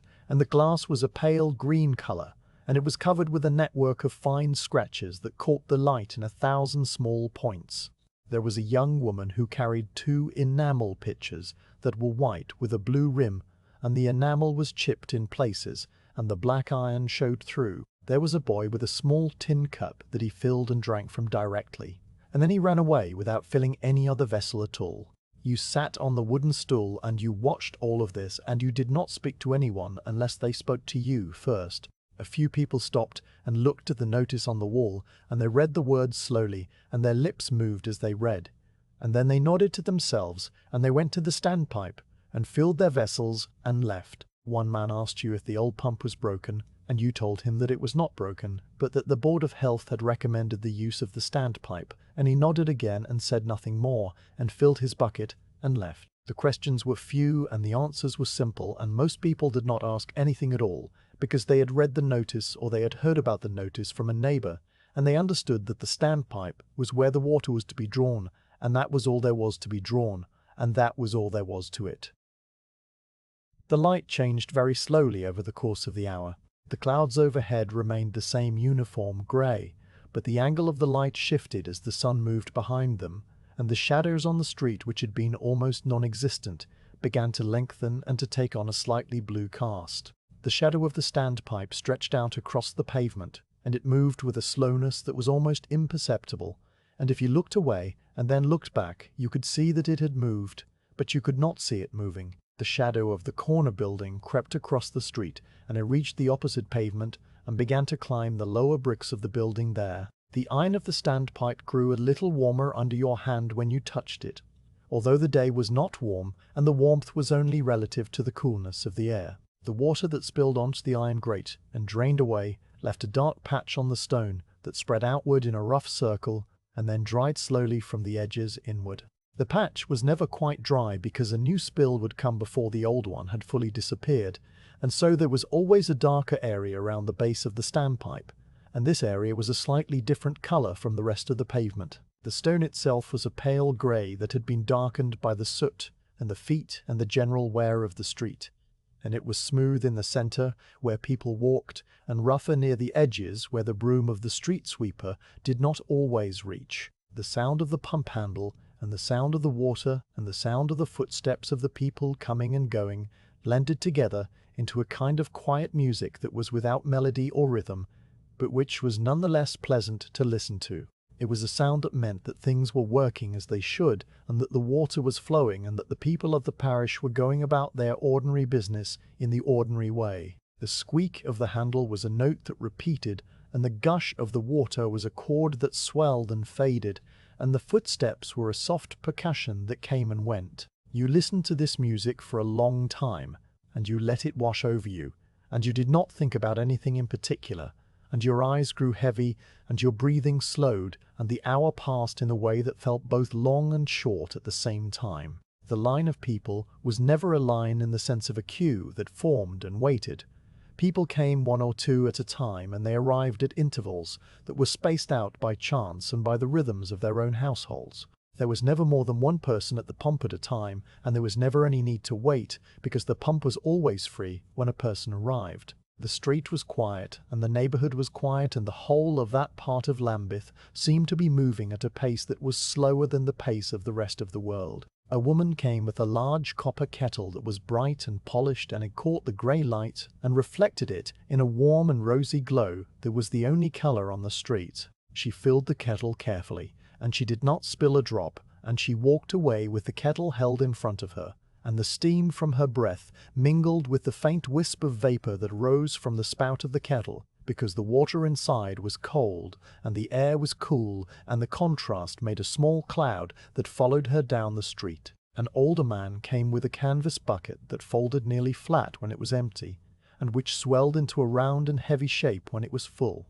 The canvas was dark with water stains, and it leaked a little from the seams, and it left a trail of small dark spots on the pavement as he walked away. A young woman came with a stoneware bottle that had a narrow neck and the cork stopper, and she filled it and stoppered it and carried it away in the crook of her arm like a baby. The Board of Health notice fluttered once in a small gust of wind that came from the direction of the river, and then it fell still again. The corners of the paper had curled even further, and the paste that held it to the brick had dried to a brittle crust that was beginning to crack. The words on the notice were still legible, and they would remain legible for some time, yet because the ink was good and the paper was strong and the weather was mild, you looked at the notice and you read the words again, even though you already knew what they said. And the act of reading them was like the act of listening to the pump handle, and it was a small and comforting repetition that helped to pass the time. The hour came to an end without any announcement or any change in the quality of the light or the sound of the street. You knew that it was time to go because you had counted the arrivals and the departures, and you had watched the shadow of the corner building creep across the street, and you had a sense of the time that was as accurate as any clock. You stood up from the wooden stool, and your legs were stiff from sitting for so long, and you stretched them carefully, and you picked up the stool and you tucked it under your arm. The standpipe stood silent and waiting, and the iron grate was dark with moisture, and the stone base was wet in a circle around the spout. You looked down the street in both directions, and you saw that it was empty, and you began to walk back toward the apothecary shop along the familiar route that took you past the chandler's and the small square with the plane tree and the row of houses with the whitewashed steps. The sounds of the pump stayed with you as you walked, and you could still hear the squeak of the handle and the rush of the water, even though the standpipe was now behind you and growing more distant with each step. The sounds were in your memory, and they played over and over in a quiet loop that was soothing and repetitive, and they mingled with the sound of your own footsteps on the pavement, and the distant sounds of the city, and the nearer sound of a cart passing on the next street. The grey light of the afternoon was beginning to deepen toward evening, and the shadows were longer, and the air was cooler, and you walked with a stool under your arm, and you thought about the water flowing from the standpipe, and the people coming and going, and the quiet and patient order of the afternoon. The roof of the house was a steep pitch of grey slate that had been laid many years before anyone now living could remember, and the slates were held in place by wooden pegs that had swollen and contracted with the seasons until they fitted their holes as perfectly as a cork fits a bottle. The dormer window from which you looked out was set into this slope, and it was a small window with a wooden frame that had been painted white at some time in the past, and which was now a pale and flaking grey that matched the sky on most days. The glass in the window was old and it had a faint greenish cast when you looked at it from the side, and it was divided into 4 small panes by thin wooden muntins that cast shadows on the floor of the little room when the sun was out. The sun was not out on this particular morning, and the light that came through the glass was the same soft and directionless grey that had been present for several days running, and it made the interior of the room seem as though it were under water in a very calm and shallow sea. You had come up to this room because it was the quietest room in the house, and because the window looked out over the rooftops in a way that the other windows did not. The room was small, and it contained very little beyond a narrow bed with a plain iron frame and a thin mattress covered in a faded cotton ticking, and a wooden chair that had been pushed into the corner, and a small table on which rested a candle holder made of tin. The floorboards were bare, and they were a pale brown color that had been darkened in the center by the passage of feet over many years, and they creaked in a particular way when you walked across them, and they were silent when you stood still. You had been standing still for some time with your shoulder against the window frame and your eyes on the view outside. The view from the dormer window was a view of other rooftops, and of chimney pots, and of the occasional attic window set into a gable, and of the sky that hung over everything. The rooftops stretched away in uneven rows toward the river and toward the city beyond, and they were a jumble of different heights and different angles and different materials. Some were slate and some were tile, and a few were still thatched in the older parts of the parish, although you could not see any thatched roofs from this particular window. The slates were a uniform dark grey that was almost blue in certain lights, and the tiles were a warmer reddish-brown that had faded over time to a colour that was somewhere between rust and clay. The chimney pots rose from the peaks and the valleys of the roofs like a forest of thin and silent sentinels, and they were made of terracotta, or of iron, or of simple brickwork,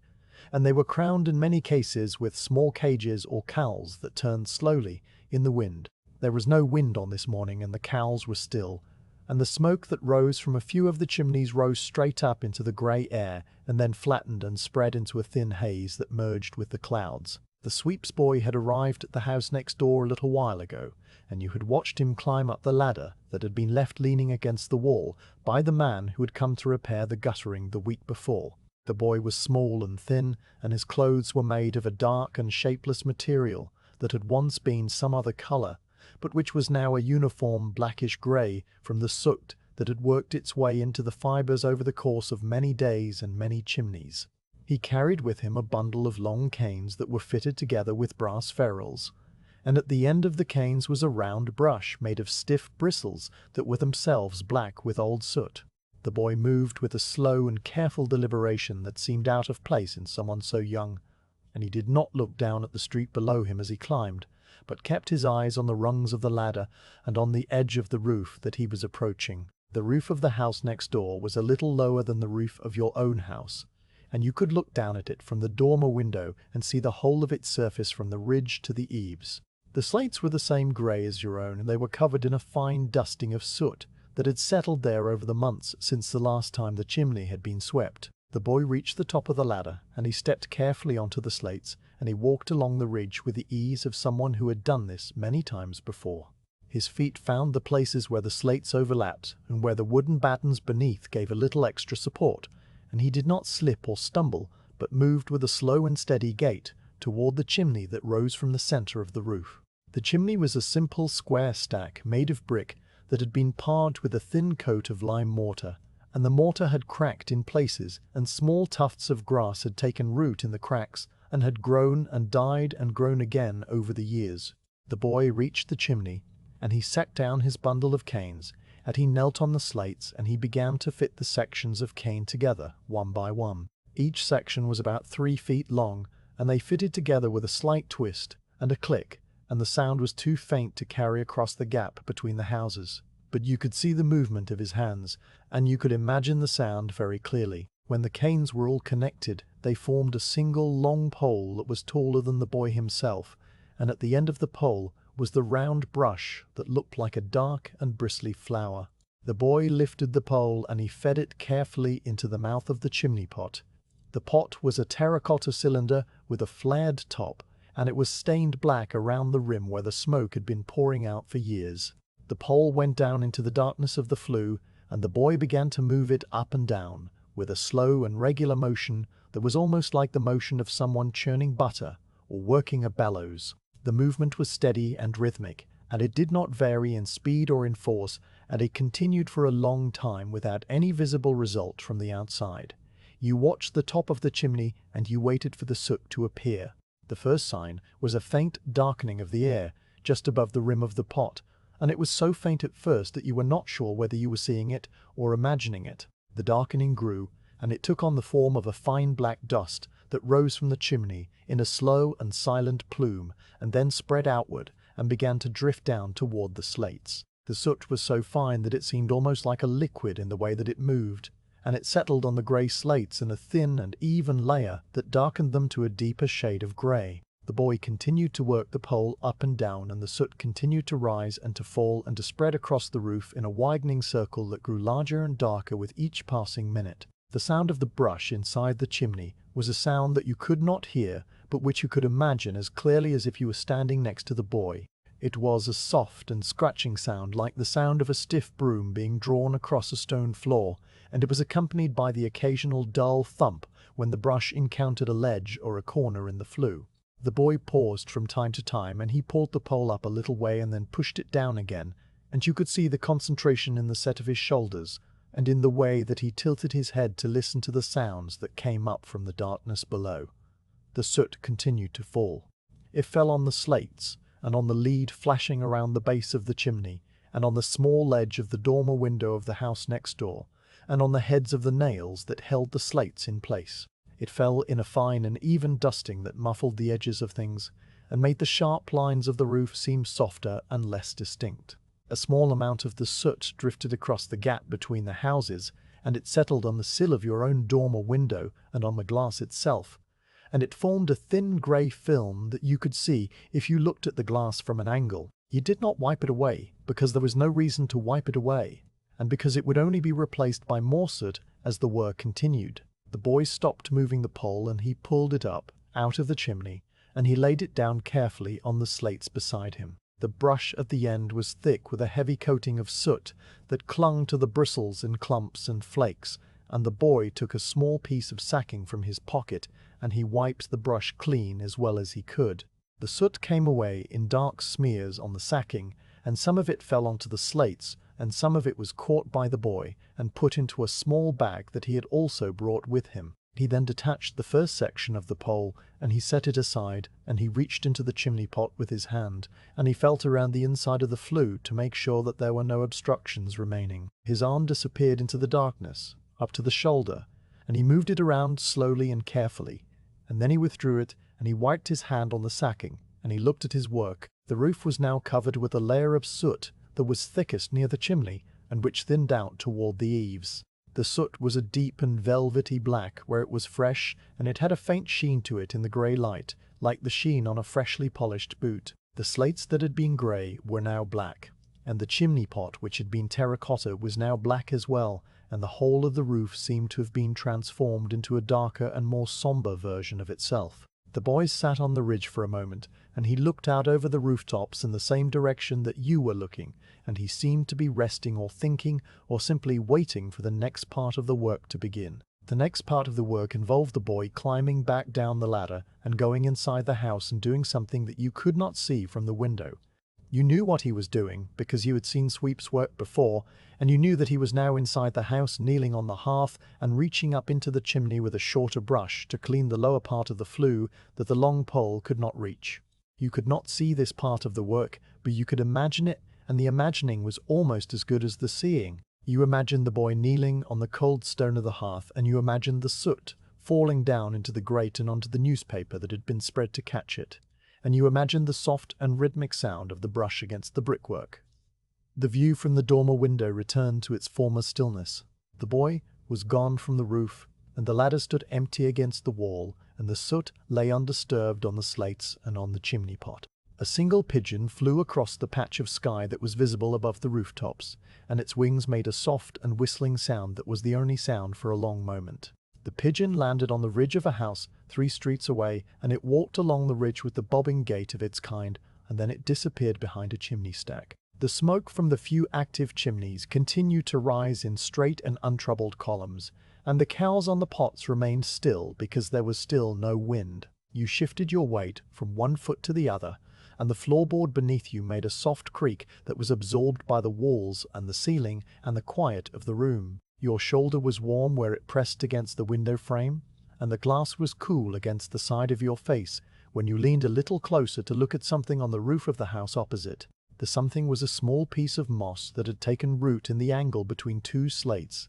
and it was a pale greyish green that was almost the same colour as the slates themselves, and you would not have seen it if you had not been looking at that exact spot. The moss was dry and dormant, and it was waiting for the rain that would come eventually, and when the rain came it would swell and turn a brighter green, and then it would dry again and return to its dormant state. You watched the moss for a while, and it did not move, and it did not change, and it was a small and quiet thing that asked for nothing. The boy emerged from the house next door after a time, and he was carrying a bucket that was heavy with the soot that he had collected from the lower part of the chimney. The bucket was made of galvanized iron, and it was dented on one side, and the soot inside was piled up in a soft and crumbling mound that looked like black flour. The boy carried the bucket to the cart that was waiting in the street below, and you could not see the cart from the window, but you could hear the sound of the bucket being emptied into a larger container, and the sound was a soft and muffled thud that was followed by a faint ringing as the boy set the empty bucket down on the cobbles. The boy then climbed back up the ladder, and he retrieved his canes and his brush and his sacking and his small bag, and he carried them down the ladder in several trips because he could not carry everything at once. Each time he went down the ladder and came back up, his movements were the same, and they were slow and careful, and they did not vary. The roof next door was left empty and quiet, and the soot remained where it had fallen, and it would remain there until the next rain came and washed some of it away, or until the wind rose and blew some of it into the gutters and down the drain pipes. The chimney pot was clean now, or at least cleaner than it had been, and the smoke that would rise from it when the fire was lit again that evening would rise more freely and with less obstruction. The boy walked away down the street with his bundle of canes over his shoulder, and the bucket in his hand, and his figure grew smaller and smaller until it disappeared around the corner by the chandler's shop. You remained at the window, and you watched the empty rooftops and the chimney pots and the grey sky, and you listened to the quiet that had returned. The sound of the brush and the sound of the soot falling and the sound of the boy's feet on the slates were all gone now,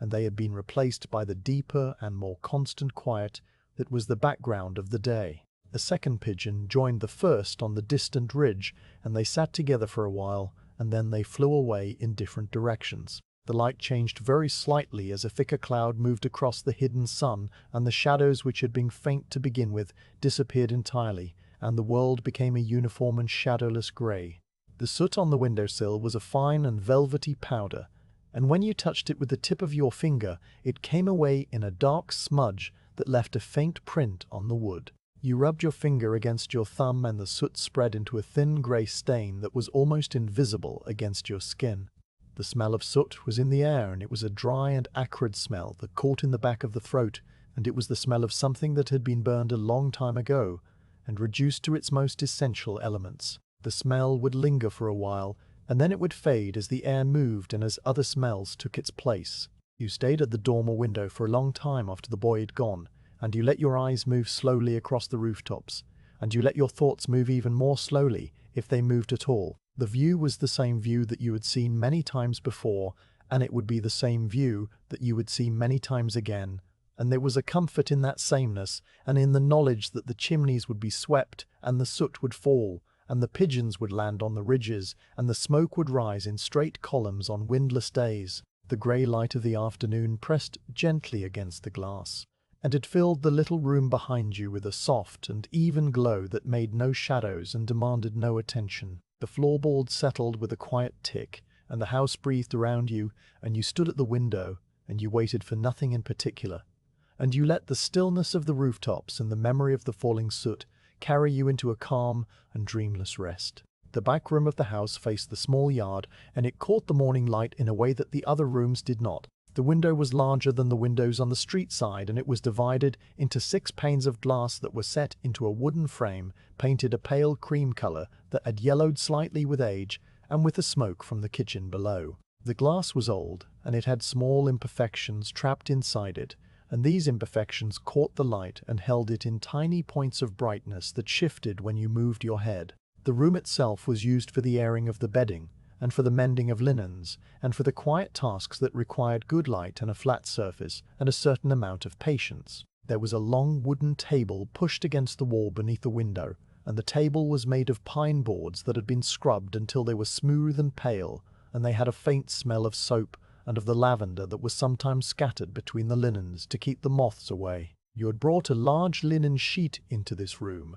and you had spread it across the table so that the torn hem lay flat and accessible beneath the light from the window. The sheet was made of a heavy and closely woven linen that had been bleached to a soft, creamy white over many washings and many days spent drying in the sun. The fabric was cool to the touch, and it had a slight stiffness that came from being folded and stored in the cupboard, and it would soften as you worked it, and as the warmth of your hands and the movement of the needle loosened the fibers. The tear in the hem was a long and ragged opening that ran for about 8 inches along the bottom edge where the sheet had caught on a splinter of wood or on the corner of a bed frame, and it had been left unrepaired for some weeks because there were other sheets to use, and because the mending of linens was a task that could be put off until a quiet afternoon presented itself.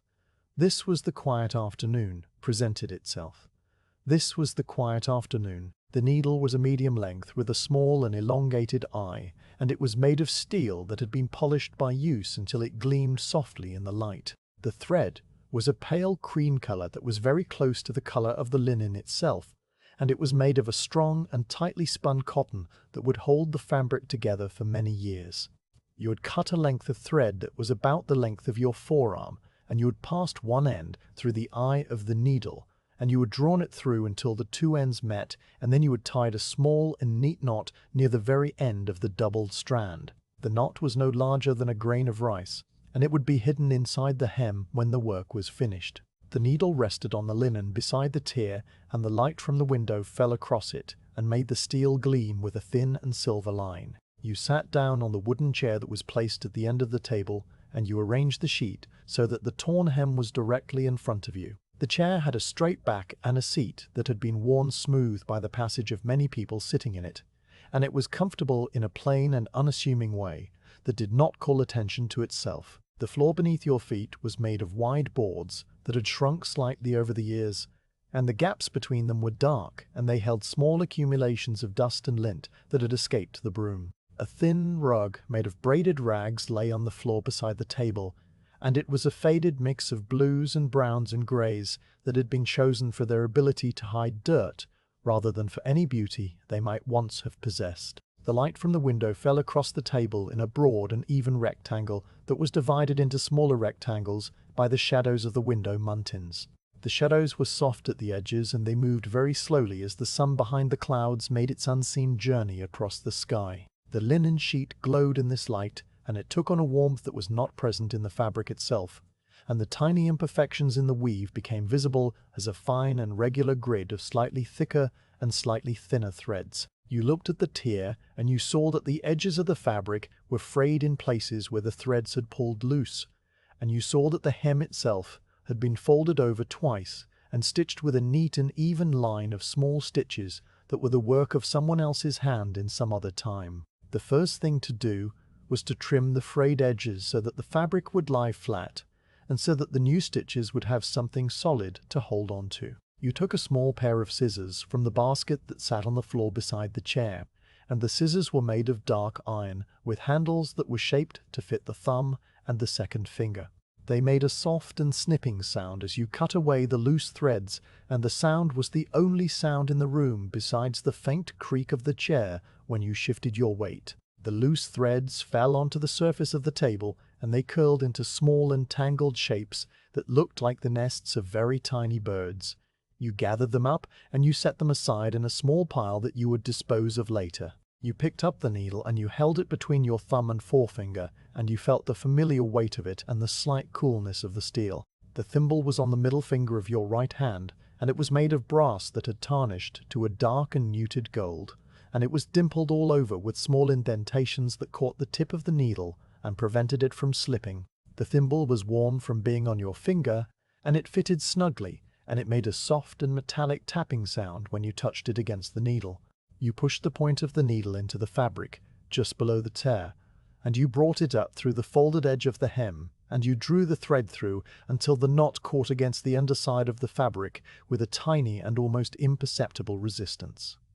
The stitching began. The needle went down through the top layer of the hem, and then up through the bottom layer, and then down again and up again in a slow and steady rhythm that was as regular as breathing. Each stitch was small and even, and it was placed at a distance of about 1/8 of an inch from the stitch before it, and the distance did not vary because your hand knew the distance without having to measure it. The thread pulled through the fabric with a soft and whispering sound that was almost too quiet to hear, and the sound was followed by the faint tap of the thimble against the eye of the needle as you pushed it through the thicker parts of the folded hem. The stitches accumulated in a neat and orderly line, and they closed the tear, and they joined the two edges of the fabric together in a way that was strong and invisible from the right side of the sheet.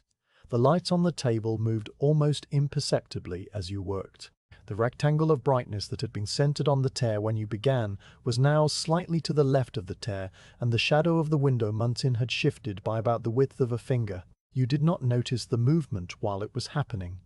but you noticed it when you looked up and saw that the tear was now in a slightly dimmer part of the light, and you moved the sheet a little to bring it back into the brightest part of the rectangle. The linen slid across the smooth wood of the table with a soft and rustling sound, and then it was still again, and the stitching continued. The sound of the piano came from a house 2 doors down, and it was a sound that you had heard many times before on quiet afternoons. The piano was being played by a young person who was practicing their scales, and the notes rose and fell in a steady and repetitive pattern that went up the keyboard and then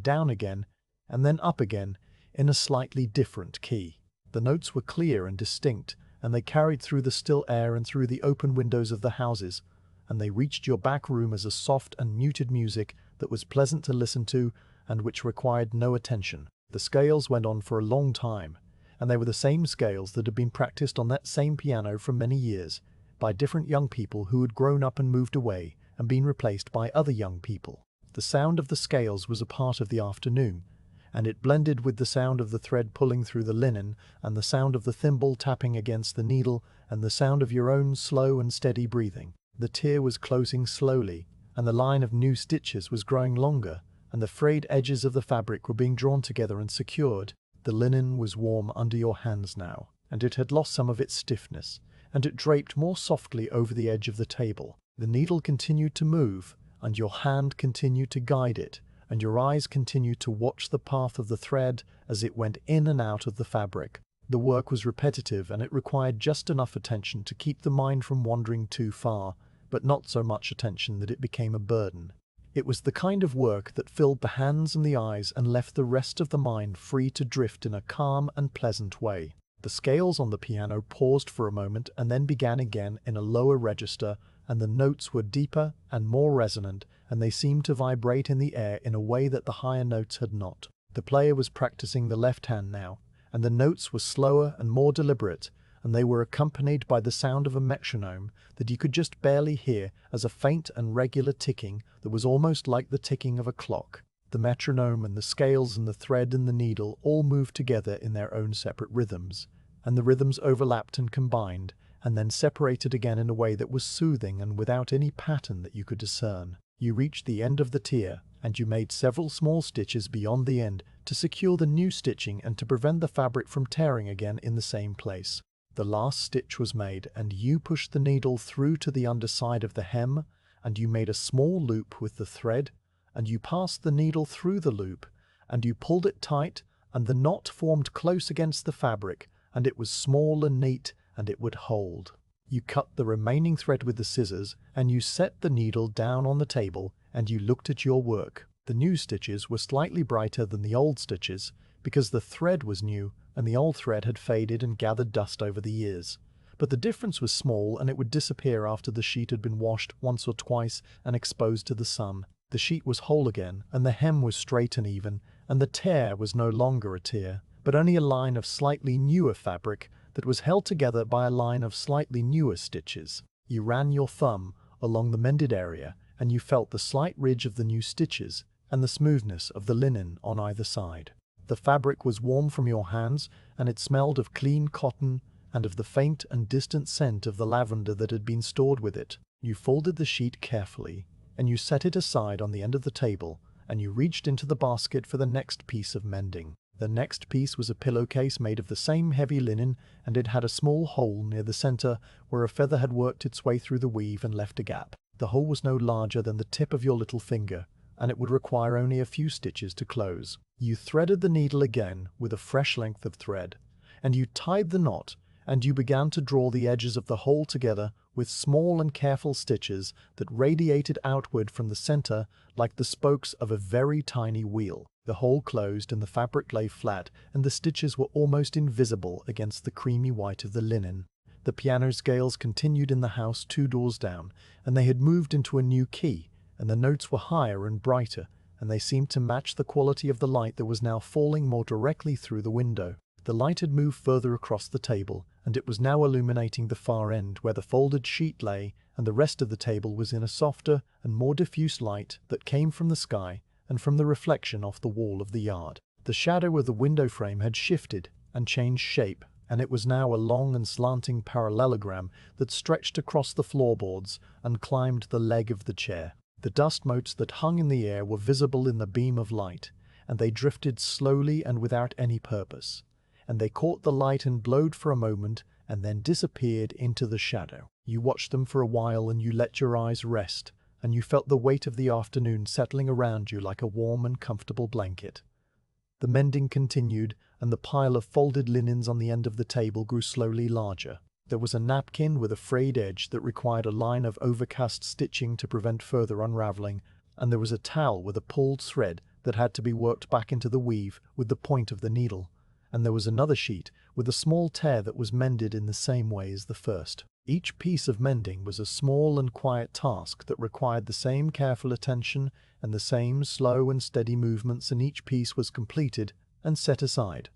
and then the next piece was taken up. The sound of the thread and the needle and the thimble was a constant and reassuring presence, and it blended with the piano scales and the metronome and the distant sounds of the street that came through the closed window as a muffled and indistinct murmur. The piano stopped after a while, and the silence that followed was deep and complete, and it was broken only by the sound of a chair being pushed back and footsteps crossing a wooden floor, and then a door closing somewhere in the distance. The player had finished their practice for the day, and they had gone to do something else, and the piano would remain silent until the next afternoon, when the scales would begin again in the same way and in the same order. The silence was not an empty silence, but a full and peaceful silence that was made of all the small sounds that were always present and which were usually covered by the louder sounds of the piano and the street, the creak of the house settling, and the rustle of a bird in the eaves, and the faint and distant sound of water running through a pipe somewhere below the floor. You finished the last piece of mending,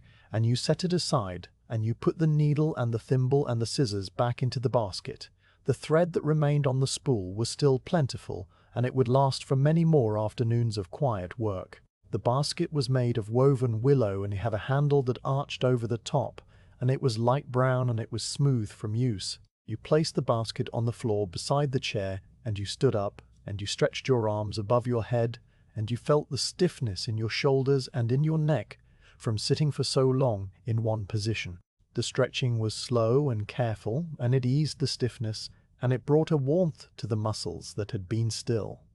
The light in the room had changed again, and it was now the softer and more golden light of the late afternoon. The rectangle on the table had moved to the very edge, and it was climbing the wall, and it would soon disappear entirely as the sun dropped behind the rooftops. The shadows were longer, and they were a deeper grey, and they had lost the sharp edges that they had possessed at midday. The room was quiet, and the linens were folded, and the mending was done, and there was a feeling of completeness that came from having finished a task that had been waiting to be done. You gathered the folded linens in your arms, and you carried them out of the back room and into the hallway and up the stairs to the cupboard where they would be stored until they were needed again. The linen was cool and smooth against your arms, and it smelled of the room and of the afternoon and of the quiet work that had been done. The cupboard was a tall and narrow press that stood on the landing, and it was made of dark wood that had been polished with beeswax, and it had a brass handle that was cool to the touch.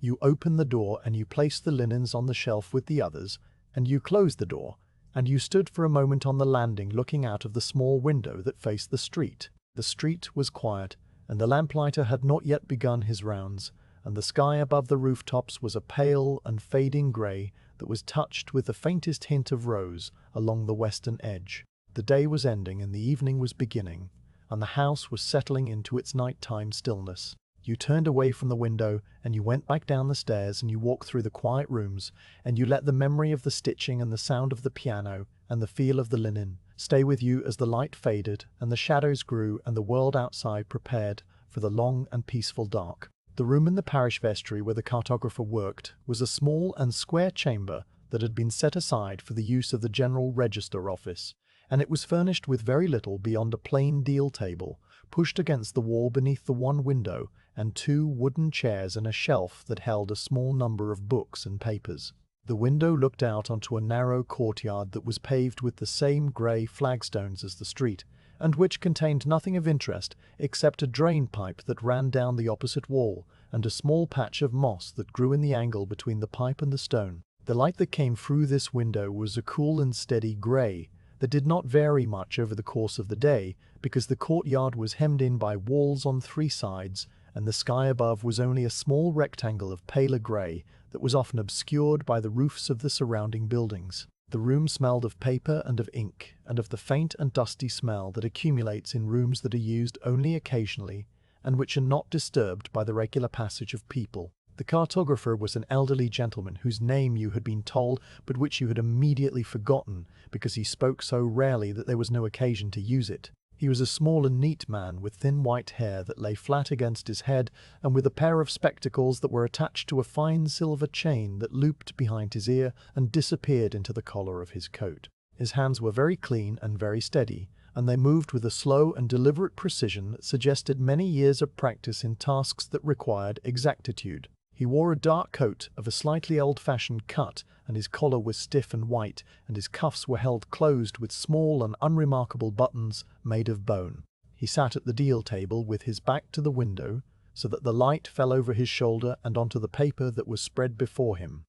And he worked in a silence that was so complete and so natural that it seemed to be a part of him in the same way that his spectacles and his silver chain were a part of him. You had been asked to assist him, and this assistance consisted largely of remaining present, and of handing him things when he gestured for them, and of sharpening his pencils when they grew blunt, and of fetching fresh water for his ink when the small stoneware pot that sat on the corner of the table ran low. The work was quiet and undemanding, and it required you to sit on the second wooden chair which was placed a little distance from the table so that you would not cast a shadow on his paper. The chair was hard, and its seat was worn to a shallow curve that fitted the shape of a person who had sat there many times before, and it was not uncomfortable,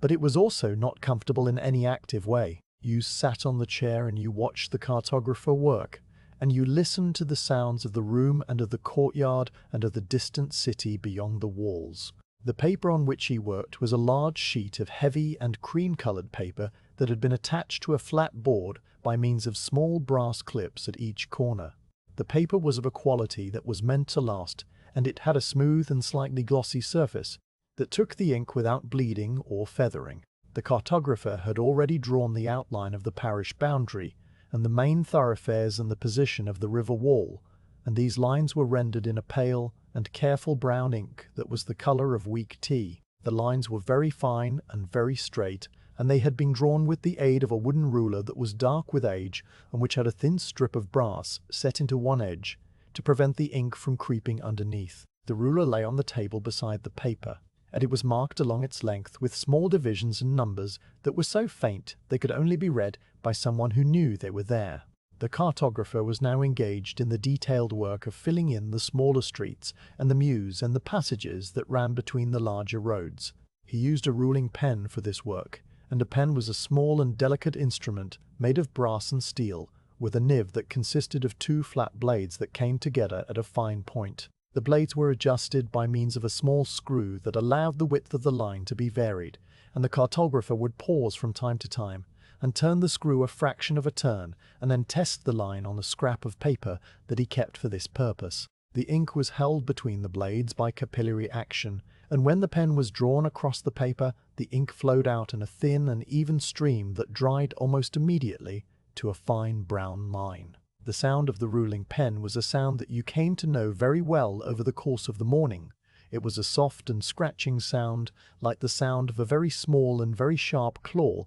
being drawn across a piece of smooth leather. The sound varied slightly depending on the speed with which the cartographer moved the pen, and on the width of the line he was drawing, and on the slight irregularities in the surface of the paper. When he drew a long and straight line, the sound was a continuous and even scratching that went on for several seconds and then stopped. When he drew a shorter line, or when he was adding the small cross marks that indicated the position of a standpipe or a sewer grate, the sound was a series of short and distinct scratches that were separated by brief silences. The silences were filled with the faint sound of his breathing, and with the even fainter sound of the pen being dipped into the ink pot and the excess ink being wiped away on the rim. The ink pot was a small stoneware vessel with a wide mouth and a narrow base, and it was glazed on the inside with a dark brown glaze that made it easy to see the level of the ink. The ink itself was a deep and glossy black that had a faintly reddish undertone when it was held up to the light, and it was made from oak galls and iron salts and gum arabic, according to a recipe that had been in use for a very long time. The cartographer dipped the pen into the ink with a careful and practiced motion, and he withdrew it, and he wiped the excess on the rim, and then he touched the point to the scrap of paper to ensure that the flow was correct. Then he lowered the pen to the map, and he began to draw, and the scratching sound resumed. The streets that he drew were the streets of the parish, and they were laid out on the paper in a pattern that was both familiar and strange. Familiar because you walked these streets every day, and you knew their twists and their turns and their names and their landmarks. Strange because seen from above in the abstract language of lines and angles, they became something else entirely, and they lost their particularity and became part of a larger and more orderly pattern that was the pattern of the city itself. The cartographer drew the line that represented Broad Street, and it was a long and slightly curving line that ran from the top of the paper to the bottom, and it was crossed by a series of shorter lines that represented the smaller streets that branched off to either side. He drew Cambridge Place, and it was a short and straight line that ended in a small square. He drew the mews behind the larger houses, and these were narrow and crooked passages that wound between the backs of the buildings, and they were marked with a lighter line and a finer pen setting to indicate their lesser importance. The cartographer worked without speaking and without looking up from his paper except to glance at the small notebook that lay open beside the map. The notebook contained a list of measurements and observations that had been made by someone else on some earlier occasion, and it was written in a neat and cramped hand that was difficult to read from a distance. The cartographer would consult the notebook, and then he would return his attention to the map, and he would draw a line or place a small symbol, and then he would consult the notebook again. The symbols were very small, and they were drawn with a finer pen setting than the streets, and they represented the various features that the Board of Health wished to have recorded. A small circle with a dot in the center indicated a standpipe. A small square with a cross inside indicated a sewer grate. A small triangle indicated a parish pump, and these were marked with a different color of ink that was a pale and faded blue. You watched the map grow, and you saw the parish take shape on the paper in a way that was slow and methodical and entirely without drama. The cartographer drew the line of the river wall, and he added the small steps that led down to the water at intervals along its length. He drew the position of the apothecary shop, and it was a small rectangle set back from the street, and it was marked with a tiny cross to indicate its function as a place of business. He drew the square with the plane tree, and he added a small circle to represent the tree itself, and the circle was shaded with a series of fine parallel lines that gave it a sense of roundness and solidity. The tree was one of the few features on the map that was given any kind of texture, and the rest of the map was a stark and abstract geometry of lines and points and small geometric shapes. The light in the room changed very slowly, and the shadows on the wall shifted by degrees that were almost imperceptible. The cartographer's hand moved across the paper, and the scratching sound continued, and the map grew more detailed and more complete. You sat on the hard chair, and you watched, and you listened, and you let your mind drift into the spaces between the sounds. The scratching of the pen was a sound that was easy to listen to, and it had a rhythm that was not quite regular, but which was nonetheless soothing in its repetition. It was a sound that meant that work was being done, and that order was being imposed on the chaos of the streets, and that the city was being measured and recorded and understood. The cartographer paused and he set down the ruling pen and he reached for a different instrument. This was a pair of dividers made of brass and steel, and they had two long and pointed legs that were joined at the top by a curved spring. He used the dividers to measure a distance on the notebook and then to transfer that distance to the map, and he did this several times with small adjustments between each attempt until the distance on the map matched the distance in the notebook exactly. The dividers made no sound except for a faint click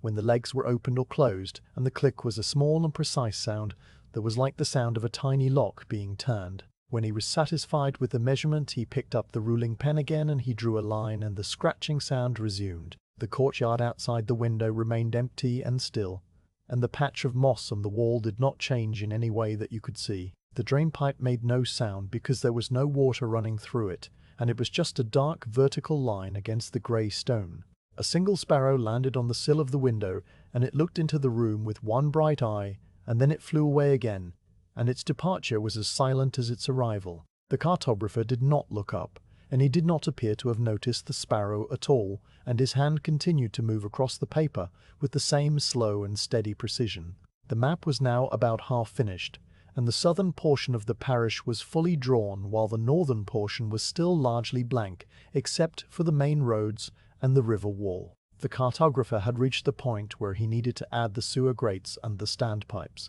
and he spent a long time on this part of the work because each symbol had to be placed with great accuracy relative to the streets and the buildings. He would consult the notebook, and he would measure a distance with the dividers, and he would make a small pencil mark on the paper, and then he would check the measurement again, and then he would take up the pen, and he would draw the small square or the small circle with the dot. The symbols were very small, and they were easy to miss unless you were looking for them, and yet they were the whole purpose of the map because the map was being made for the Board of Health, and the Board of Health was interested in the location of the water and the drains. You watched the small symbols appear one by one, and you recognized some of the locations from your own knowledge of the parish. There was the standpipe on Broad Street, where you had sat on the wooden stool and watched the people fill their vessels, and the cartographer marked it with a small circle and a dot that was no larger than the head of a pin. There was the sewer grate at the corner of your own street, and he marked it with a small square and a cross that was drawn with a single quick motion of the pen. There was the old parish pump that was no longer in use, and he marked it with a small triangle and a wash of pale blue ink that spread slightly into the fibers of the paper and dried to a soft and faded color. The map was becoming a record of things that were usually invisible, and it was a way of seeing the parish that was different from the way you saw it when you walked its streets. The cartographer's hand moved to the northern portion of the map, and he began to draw the streets that you knew less well. These were the streets that lay beyond the small square, with the plane tree, and they were narrower and more irregular than the streets of your own neighborhood. The lines that he drew were slightly wavy, and they followed the contours of the land in a way that suggested that the streets had been laid out a long time ago before anyone had thought to make them straight. He drew the mews that ran behind the larger houses on the main road, and these were very narrow passages that twisted and turned and sometimes came to a dead end. He drew the stables, and he marked them with a small rectangle that was divided into smaller rectangles to represent the stalls. He drew the small court that was tucked away behind the chandler's shop, and it was a tiny square of open space that was surrounded on all sides by high walls and which was used for storing barrels and crates. The scratching of the pen was the only sound in the room, and it went on for a long time without interruption. The cartographer did not pause to rest, and he did not stretch his shoulders or rub his eyes, and he simply continued to draw with the same steady and unhurried pace. His concentration was complete, and it was like a quiet and focused light that illuminated the paper and left everything else in a soft and peripheral shadow. You sat in that shadow and you watched the map take shape, and you felt the weight of the afternoon settling around you, and you let your breathing slow to match the rhythm of the pen. The ink in the stoneware pot began to run low, and the cartographer gestured toward it without looking up and without speaking. You rose from your chair, and you took the pot, and you carried it to the small table in the corner where a larger bottle of ink was kept. The bottle was made of dark glass, and it had a cork stopper that was sealed with a disc of red wax. You removed the cork and you poured a small amount of ink into the pot, and you were careful not to spill any, because the ink was very dark and it would stain the wood of the table and the floor and anything else it touched. The ink poured slowly, and it made a soft glugging sound as the air entered the bottle, and then the pot was full again, and you replaced the cork, and you carried the pot back to the cartographer's table, and you set it down in its usual place. The cartographer did not acknowledge you, and he did not pause in his work, and his pen found the ink, and the scratching sound resumed, as if it had never stopped. The map was nearly finished now, and the northern portion was filled with streets and mews and stables, and the small symbols that marked the standpipes and the grates. The cartographer sat back in his chair, and he looked at the map as a whole, and his eyes moved slowly across the paper, and he checked each line and each symbol against the notebook. He made a few small corrections with a sharp knife that he used to scrape away a line that was slightly out of place, and then he redrew the line, and the correction was invisible to anyone who did not know where to look. He added the title in neat and careful letters at the top of the map, and the title was the name of the parish, and the date and the initials of the office that had commissioned the work. The letters were small and even, and they were drawn with the same ruling pen, and they took a long time to complete, because each stroke had to be made separately and with care. The cartographer set down his pen, and he wiped the nib on a small piece of cloth, and he placed the pen in a flat wooden box that was lined with faded velvet. He closed the box, and he placed it in a leather satchel that sat on the floor beside his chair. He removed his spectacles, and he polished them with a soft cloth, and he put them back on, and he looked at the map one more time. Then he stood up, and he lifted the board with the map attached to it, and he carried it to the shelf where it would remain until the ink was fully dry, and until someone came to collect it and take it to the offices of the General Register Office. He placed the board flat on the shelf, and he weighted the corners with small lead weights that were covered in felt so that the paper would not curl as it dried. The cartographer turned to you, and he nodded once, and this was the only communication that passed between you during the whole of the morning and the afternoon. He picked up his satchel, and he walked out of the room, and his footsteps were soft and unhurried on the wooden floor, and they faded as he went down the passage and out into the street. You remained in the room for a little while longer, and you looked at the map on the shelf, and you saw the parish laid out in its abstract and orderly form. The lines were fine and brown, and the symbols were small and precise,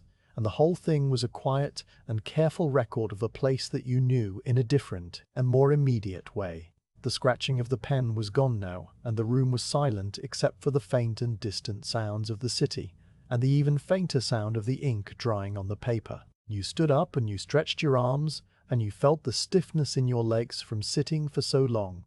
The chair scraped softly on the floor as you pushed it back, and the sound was loud in the quiet room. You walked to the window, and you looked out at the courtyard, and the moss, and the drain pipe, and the small rectangle of grey sky.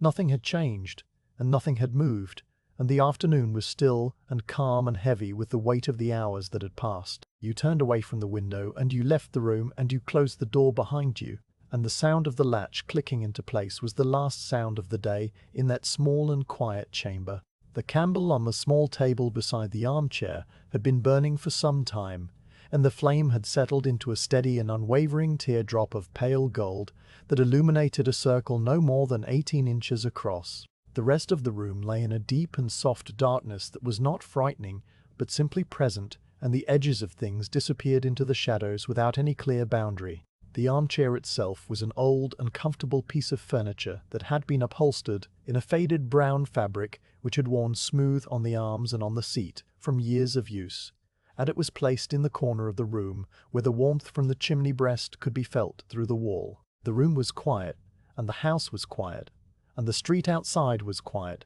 and the only sound that could be heard was the faint and occasional shift of the coals in the grate of the fireplace in the room below. And that sound was so distant and so muffled that it was more like the memory of a sound than a sound itself. You had settled into the armchair some time ago, and you had arranged a small cushion behind your back, and you had placed your feet on a low stool that was covered with a piece of worn carpet. The stool was the right height to allow your legs to rest without strain, and your ankles were crossed and your hands were resting on the arms of the chair. The book that you held was an old copy of an almanac that had been published in the year 1848, and it had been sitting on a shelf in the house for longer than you could remember, and its pages had yellowed to a soft and uniform cream colour that was pleasant to look at in the candlelight. The cover was made of thin card that had once been a pale blue, but which had faded to an indeterminate greyish tone, and the title was printed in black letters that were beginning to flake away at the edges. The spine was cracked, and the sewing that held the pages together was visible in places as a series of small uneven stitches that had been made by a machine in some distant town. The almanac was not a book that was meant to be read from beginning to end, in a single sitting, and it was not a book that contained a story or a plot, or any kind of narrative tension. It was a book of lists and tables, and short paragraphs of information that had been compiled for the use of farmers and gardeners, and anyone who needed to know the phases of the moon, and the likely dates of the first frost, and the best time to plant turnips, according to the signs of the zodiac. The information in the almanac was for a year that had passed 8 years ago, and it was no longer of any practical use to anyone, and yet the words and the numbers were still there on the page, and they could still be read, and they still had a kind of quiet and patient presence that was soothing in its irrelevance. You opened the book to a page near the middle, and the binding made a soft crackling sound as the pages separated from one another. The paper was thin, and it had a slightly rough texture that was the result of the wood pulp from which it had been made, and it rustled gently when you turned the pages.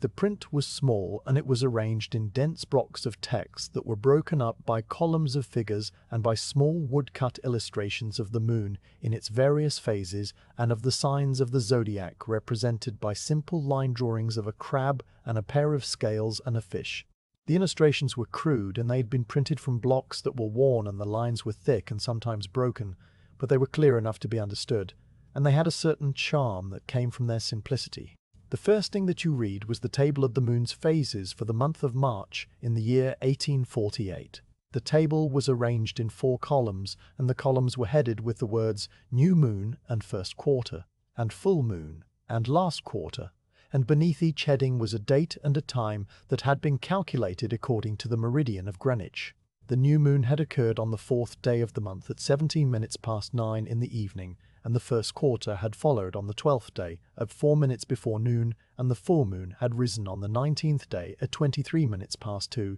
in the morning, and the last quarter had waned on the 26th day at 11 minutes past 5 in the afternoon. The dates and the times were precise, and they were given with a certainty that seemed to belong to a different kind of world, and you read them slowly, and you let the numbers settle in your mind without trying to remember them or to attach any meaning to them. The moon had done what the moon always did, and it had done it on those particular days and at those particular hours, and the fact of it was recorded in the almanac, and that was all. The next page contained a longer paragraph that described the general character of the month of March, and the weather that might be expected and the tasks that should be undertaken in the garden and the field. The paragraph was written in a style that was both formal and plain, and it used words that were slightly old-fashioned even for the time when it was written. It spoke of the importance of preparing the soil for the spring planting, and of the need to prune the fruit trees before the sap began to rise, and of the advisability of sowing early peas and broad beans in sheltered positions where the frost would not reach them.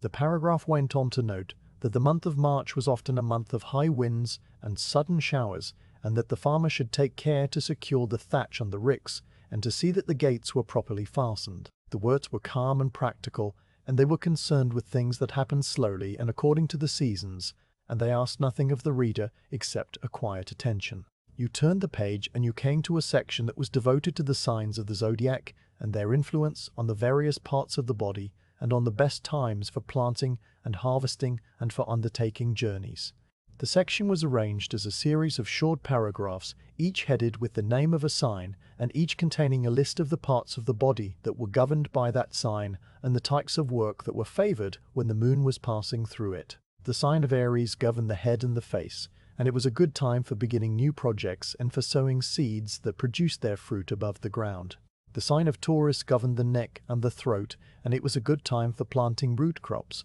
and for attending to matters of money and property. The sign of Gemini governed the arms and the shoulders and the lungs, and it was a time for communication and for short journeys and for the planting of flowers and herbs. The descriptions continued through all 12 signs, and they were written in a tone that was neither credulous nor skeptical, but simply informative, and the information was presented as a set of traditional observations that had been gathered over many years and which might be useful to those who found them useful. The candle flame flickered once, and then steadied again, and the small movement of the light caused the shadows on the wall to shift slightly and then return to their former positions. The flicker had been caused by a tiny imperfection in the wick or by a small pocket of air in the wax, and it was the kind of thing that happened from time to time and which was not remarkable. The wax of the candle was a pale and creamy color, and it had melted into a small pool of liquid around the base of the wick, and the pool reflected the flame in miniature,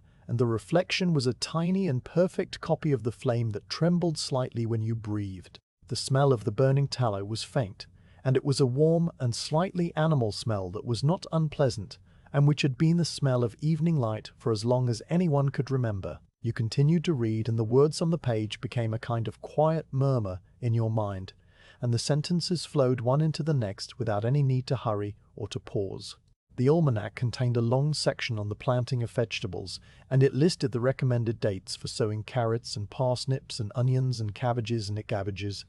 and it gave detailed instructions on the preparation of the soil and the depth of the seed drills and the depth of the seed drills and the distance between the rows. The carrots should be sown in a light and sandy soil that had been deeply dug and well manured the previous autumn,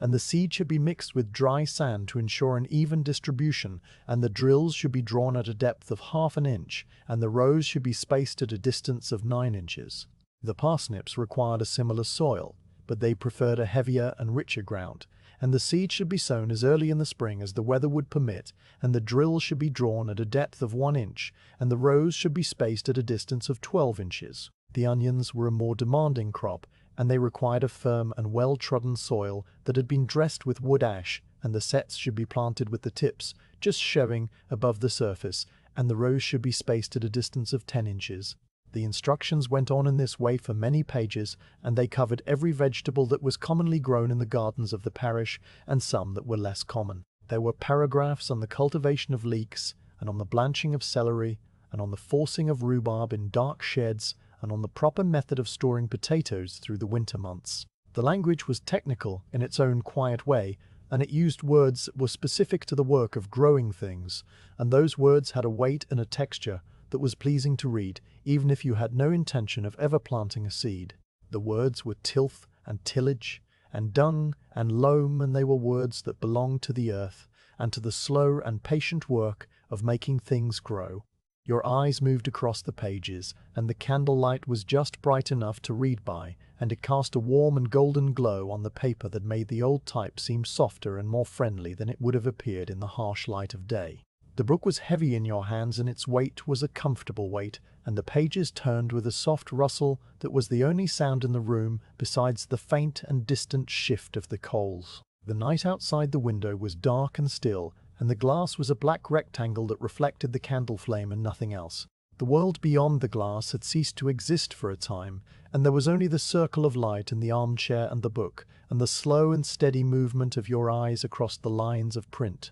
The almanac contained a section on the care of livestock, and you read about the feeding of cattle through the winter, and the management of the dairy and the signs of a healthy hen. The cattle should be given a ration of hay and a small amount of crushed oats, and they should have access to clean water that was not frozen, and their stalls should be cleaned out each day, and fresh straw should be laid down. The dairy should be kept cool and clean, and the milk should be set in shallow pans so that the cream would rise, and the churning should be done at a steady and even pace that was not too fast and not too slow. The hens should be bright-eyed and active, and their combs should be red, and their feathers should be smooth, and they should be given a mixture of grains and some green stuff when it was available. The words described a world of quiet and repetitive tasks that were done every day without any variation, and the description of those tasks was itself a quiet and repetitive thing that was easy to read and easy to let go of. The flame of the candle had burned down by perhaps 1/4 of an inch since you had begun to read,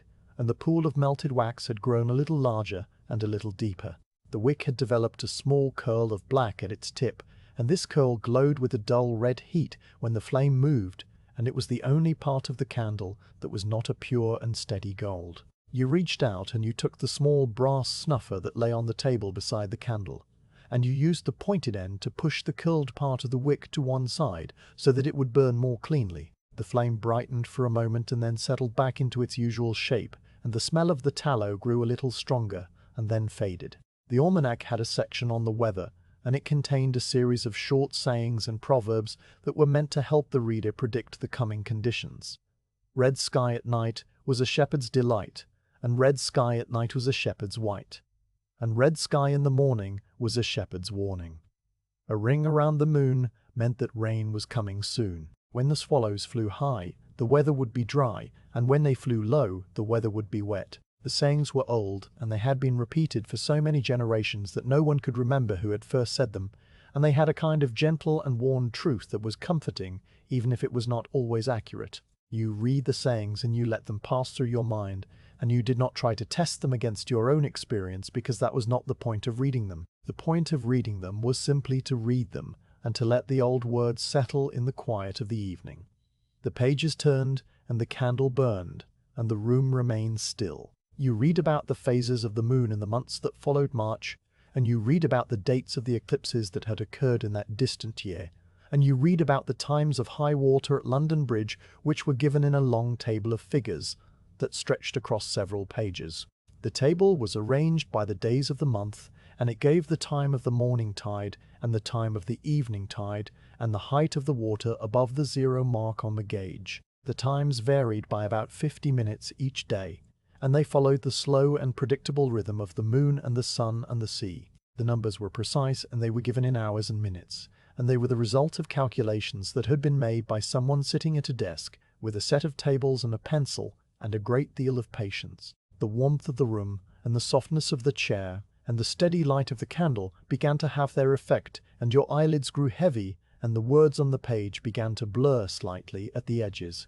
You blinked and the words came back into focus, and you read another paragraph about the best times to harvest timber and the proper method of seasoning wood so that it would not warp or crack. The timber should be felled in the winter when the sap was down, and it should be stacked in a dry and airy place with strips of wood between the planks to allow the air to circulate, and it should be left for at least a year for every inch of thickness. The words were slow and measured, and they described a process that took a very long time, and which could not be hurried, and the description of that process was itself unhurried and calm. You let the book rest against your chest for a moment, and you closed your eyes and you listened to the silence of the house. The silence was deep, and it was made of many small and absent sounds, and it was the kind of silence that can only be found in the middle of the night when the world has stopped its business, and the only things that move are the slow turning of the earth, and the distant stars, and the thoughts that drift through a quiet mind. The candle continued to burn, and you could see the glow of it through your closed eyelids as a warm and orange presence that was steady and reassuring. You opened your eyes, and you looked at the page again, and you read a few more lines about the signs of the zodiac and their influence on the planting of herbs, and then you let the book close slowly in your hands. The evening had grown late, and the candle had burned down by another small fraction of an inch, and the pool of wax was deeper, and the flame was a little lower than it had been. The words of the almanac had done their quiet work, and they had filled the time with their gentle and inconsequential information, and they had asked nothing of you, and they had left you feeling calm and heavy and ready for sleep. You set the book on the small table beside the candle, and you leaned back in the armchair, and you let your breathing slow,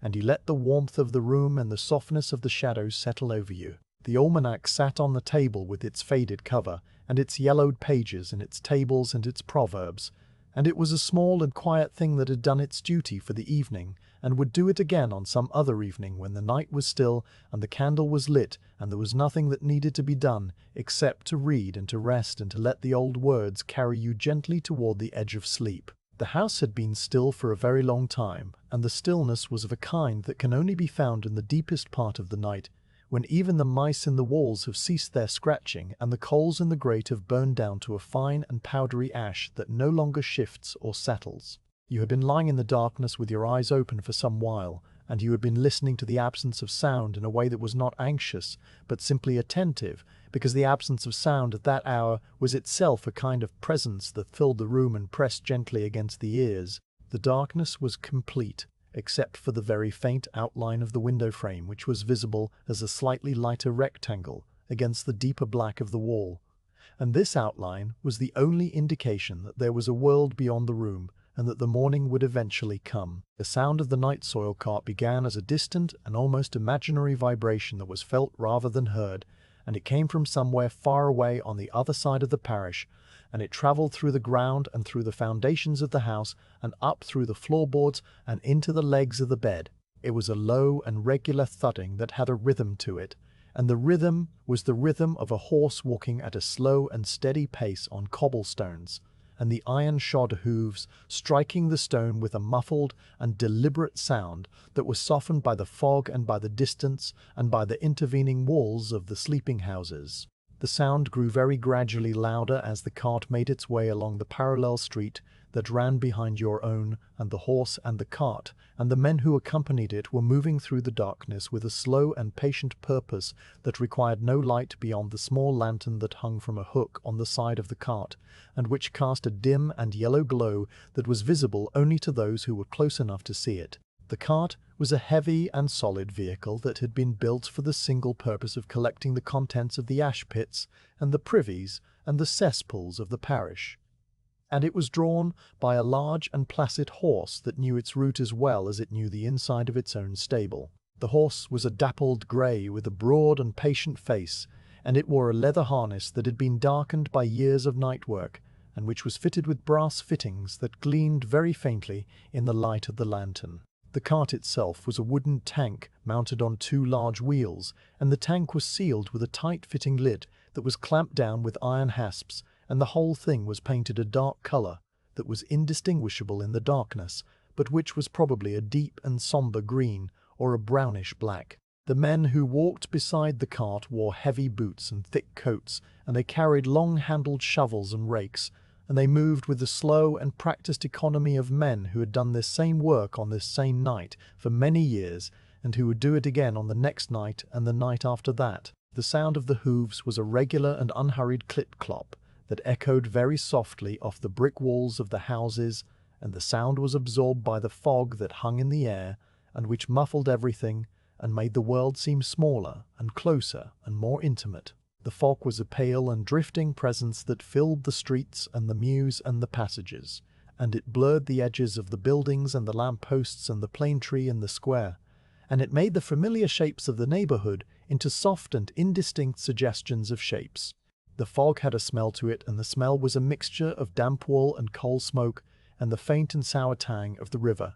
and it was a smell that belonged to the night and to the city,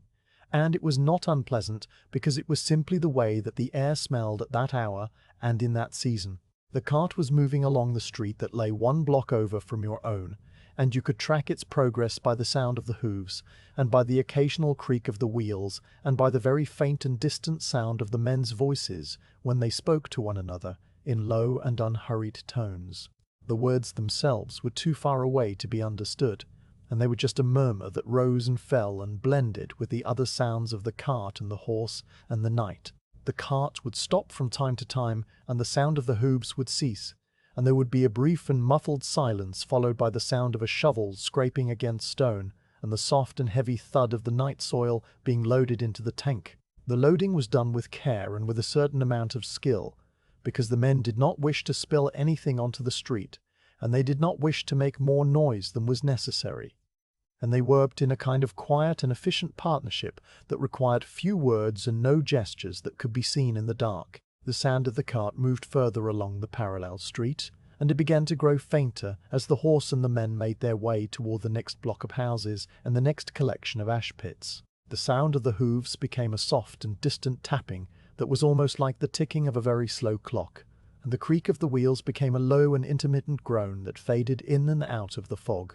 The night was so still that even these faint sounds carried for a long way, and they seemed to hang in the air for a moment after the cart had passed, and then to dissolve slowly into the deeper silence that lay beneath everything. The house around you was quiet in a way that was different from the quiet of the day. The quiet of the day was a quiet that was filled with small and expectant sounds, and with the sense that something might happen at any moment. The quiet of the night was a quiet that was complete and settled, and it was a quiet that had been accumulating since the last candle was extinguished, and the last door was closed, and the last person had laid their head on their pillow. The floorboards had stopped creaking, and the timbers in the walls had stopped contracting, and the small sounds of the water moving through the pipes had ceased entirely. The only sound that remained was the sound of your own breathing, and that sound was so soft and so regular that it was almost part of the silence itself. The fog pressed against the window panes, and it left a fine film of moisture on the glass that caught the faint light from the street lamp on the corner and turned it into a soft and diffuse glow that was just bright enough to see by if you were looking directly at it. The glow was a pale and watery orange that seemed to float in the darkness without any source, and it was the only light in the room,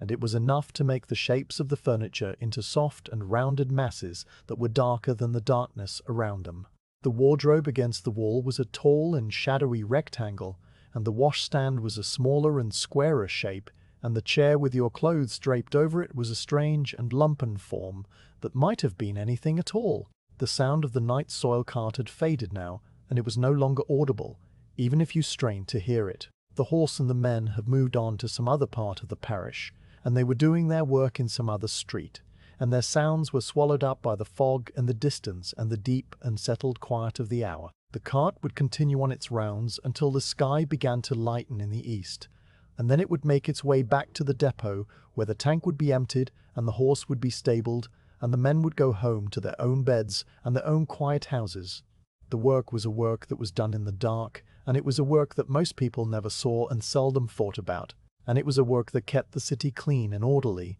and it was done without any fuss or any recognition. The cool air of the early morning had begun to creep into the room through the small gaps around the window frame and through the crack beneath the door, and it was a clean and fresh coolness that was different from the stale and heavy air of the closed room. The coolness carried with it a faint hint of the river and a faint hint of the fog and a faint hint of something green and growing that was the first sign of the dawn that was still some hours away. The air moved slowly, and it settled in the lower part of the room, and it made the floorboards cool, and it made the air near the bed a little fresher and a little easier to breathe. The coolness was not uncomfortable, and it was simply a reminder that the night was passing, and that the world outside was still there, and that the morning would come in its own time and in its own way. You lay in the darkness, and you listened to the silence that had returned, and you let your thoughts drift without any particular direction. The sound of the night soil cart had been a sound of order and routine, and it had been a sound that meant that the city was being looked after, and that the things that needed to be done were being done by people who knew how to do them. The sound had been a comforting sound in its own quiet way, and it had filled the deep and empty hours of the night with a sense of purpose and continuity. Now that the sound was gone, the silence was deeper than before, and it was a silence that invited sleep and rest, and the slow and gentle letting go of the waking world. The house settled one more time, and the sound was a single and soft creak that came from somewhere below, and which was followed by a long and complete stillness. The timbers had found their final position for the night, and they would not move again until the warmth of the morning sun touched the roof and the walls and began the slow process of expansion that would fill the house with small and busy sounds. The fog outside the window thickened slightly and then thinned again, and the orange glow from the street lamp brightened and dimmed in a slow and lazy rhythm that had no pattern and no meaning. The cool air continued to drift into the room, and it carried with it the very distant and very faint sound of a single bird that had woken early and which was singing a few tentative notes before falling silent again. The night was far advanced, and the deepest part of it had passed, and the world was beginning the long and gradual turn toward the morning. The cart was gone, and the men were gone, and the horse was gone, and the only things that remained were the silence and the cool air and the soft and steady glow of the street lamp on the fogged window pane. You let your eyes close, and you felt the weight of the blankets and the softness of the pillow, and you let your breathing slow until it was a barely perceptible rise and fall of your chest. The house was quiet, and the street was quiet, and the parish was quiet, and the whole of the city lay under the same blanket of fog and silence and the same slow and patient waiting for the dawn. The last conscious thought that passed through your mind before sleep took hold was a thought about the cart and about the horse and about the men and their heavy coats and about the slow and steady work that they did in the dark. The thought was not a thought that had any words attached to it, and it was simply a quiet and comfortable awareness that the world was in order and that the night was doing what the night always did, and that the morning would come when it was ready. The thought faded, and the silence deepened, and the cool air settled over you like a second blanket, and the orange glow on the window softened and blurred and became a part of the darkness. The night soil cart had passed, and the sound of its passing had become a part of the memory of the night, and the memory would remain in some quiet corner of the mind, and it would be recalled on other nights when the fog was thick and the hour was late and the world was still. The cart would come again on the next night and on the night after that, and it would follow the same route, and it would make the same sounds, and it would pass by the same houses, and it would be heard by the same people who lay awake in the dark and listened to the slow and steady clop of the hooves and the soft and muffled sounds of the work being done. The routine was unbroken, and it had been unbroken for many years, and it would continue to be unbroken for many years to come. The dawn was still some distance away, and the fog was still thick, and the air was still cool,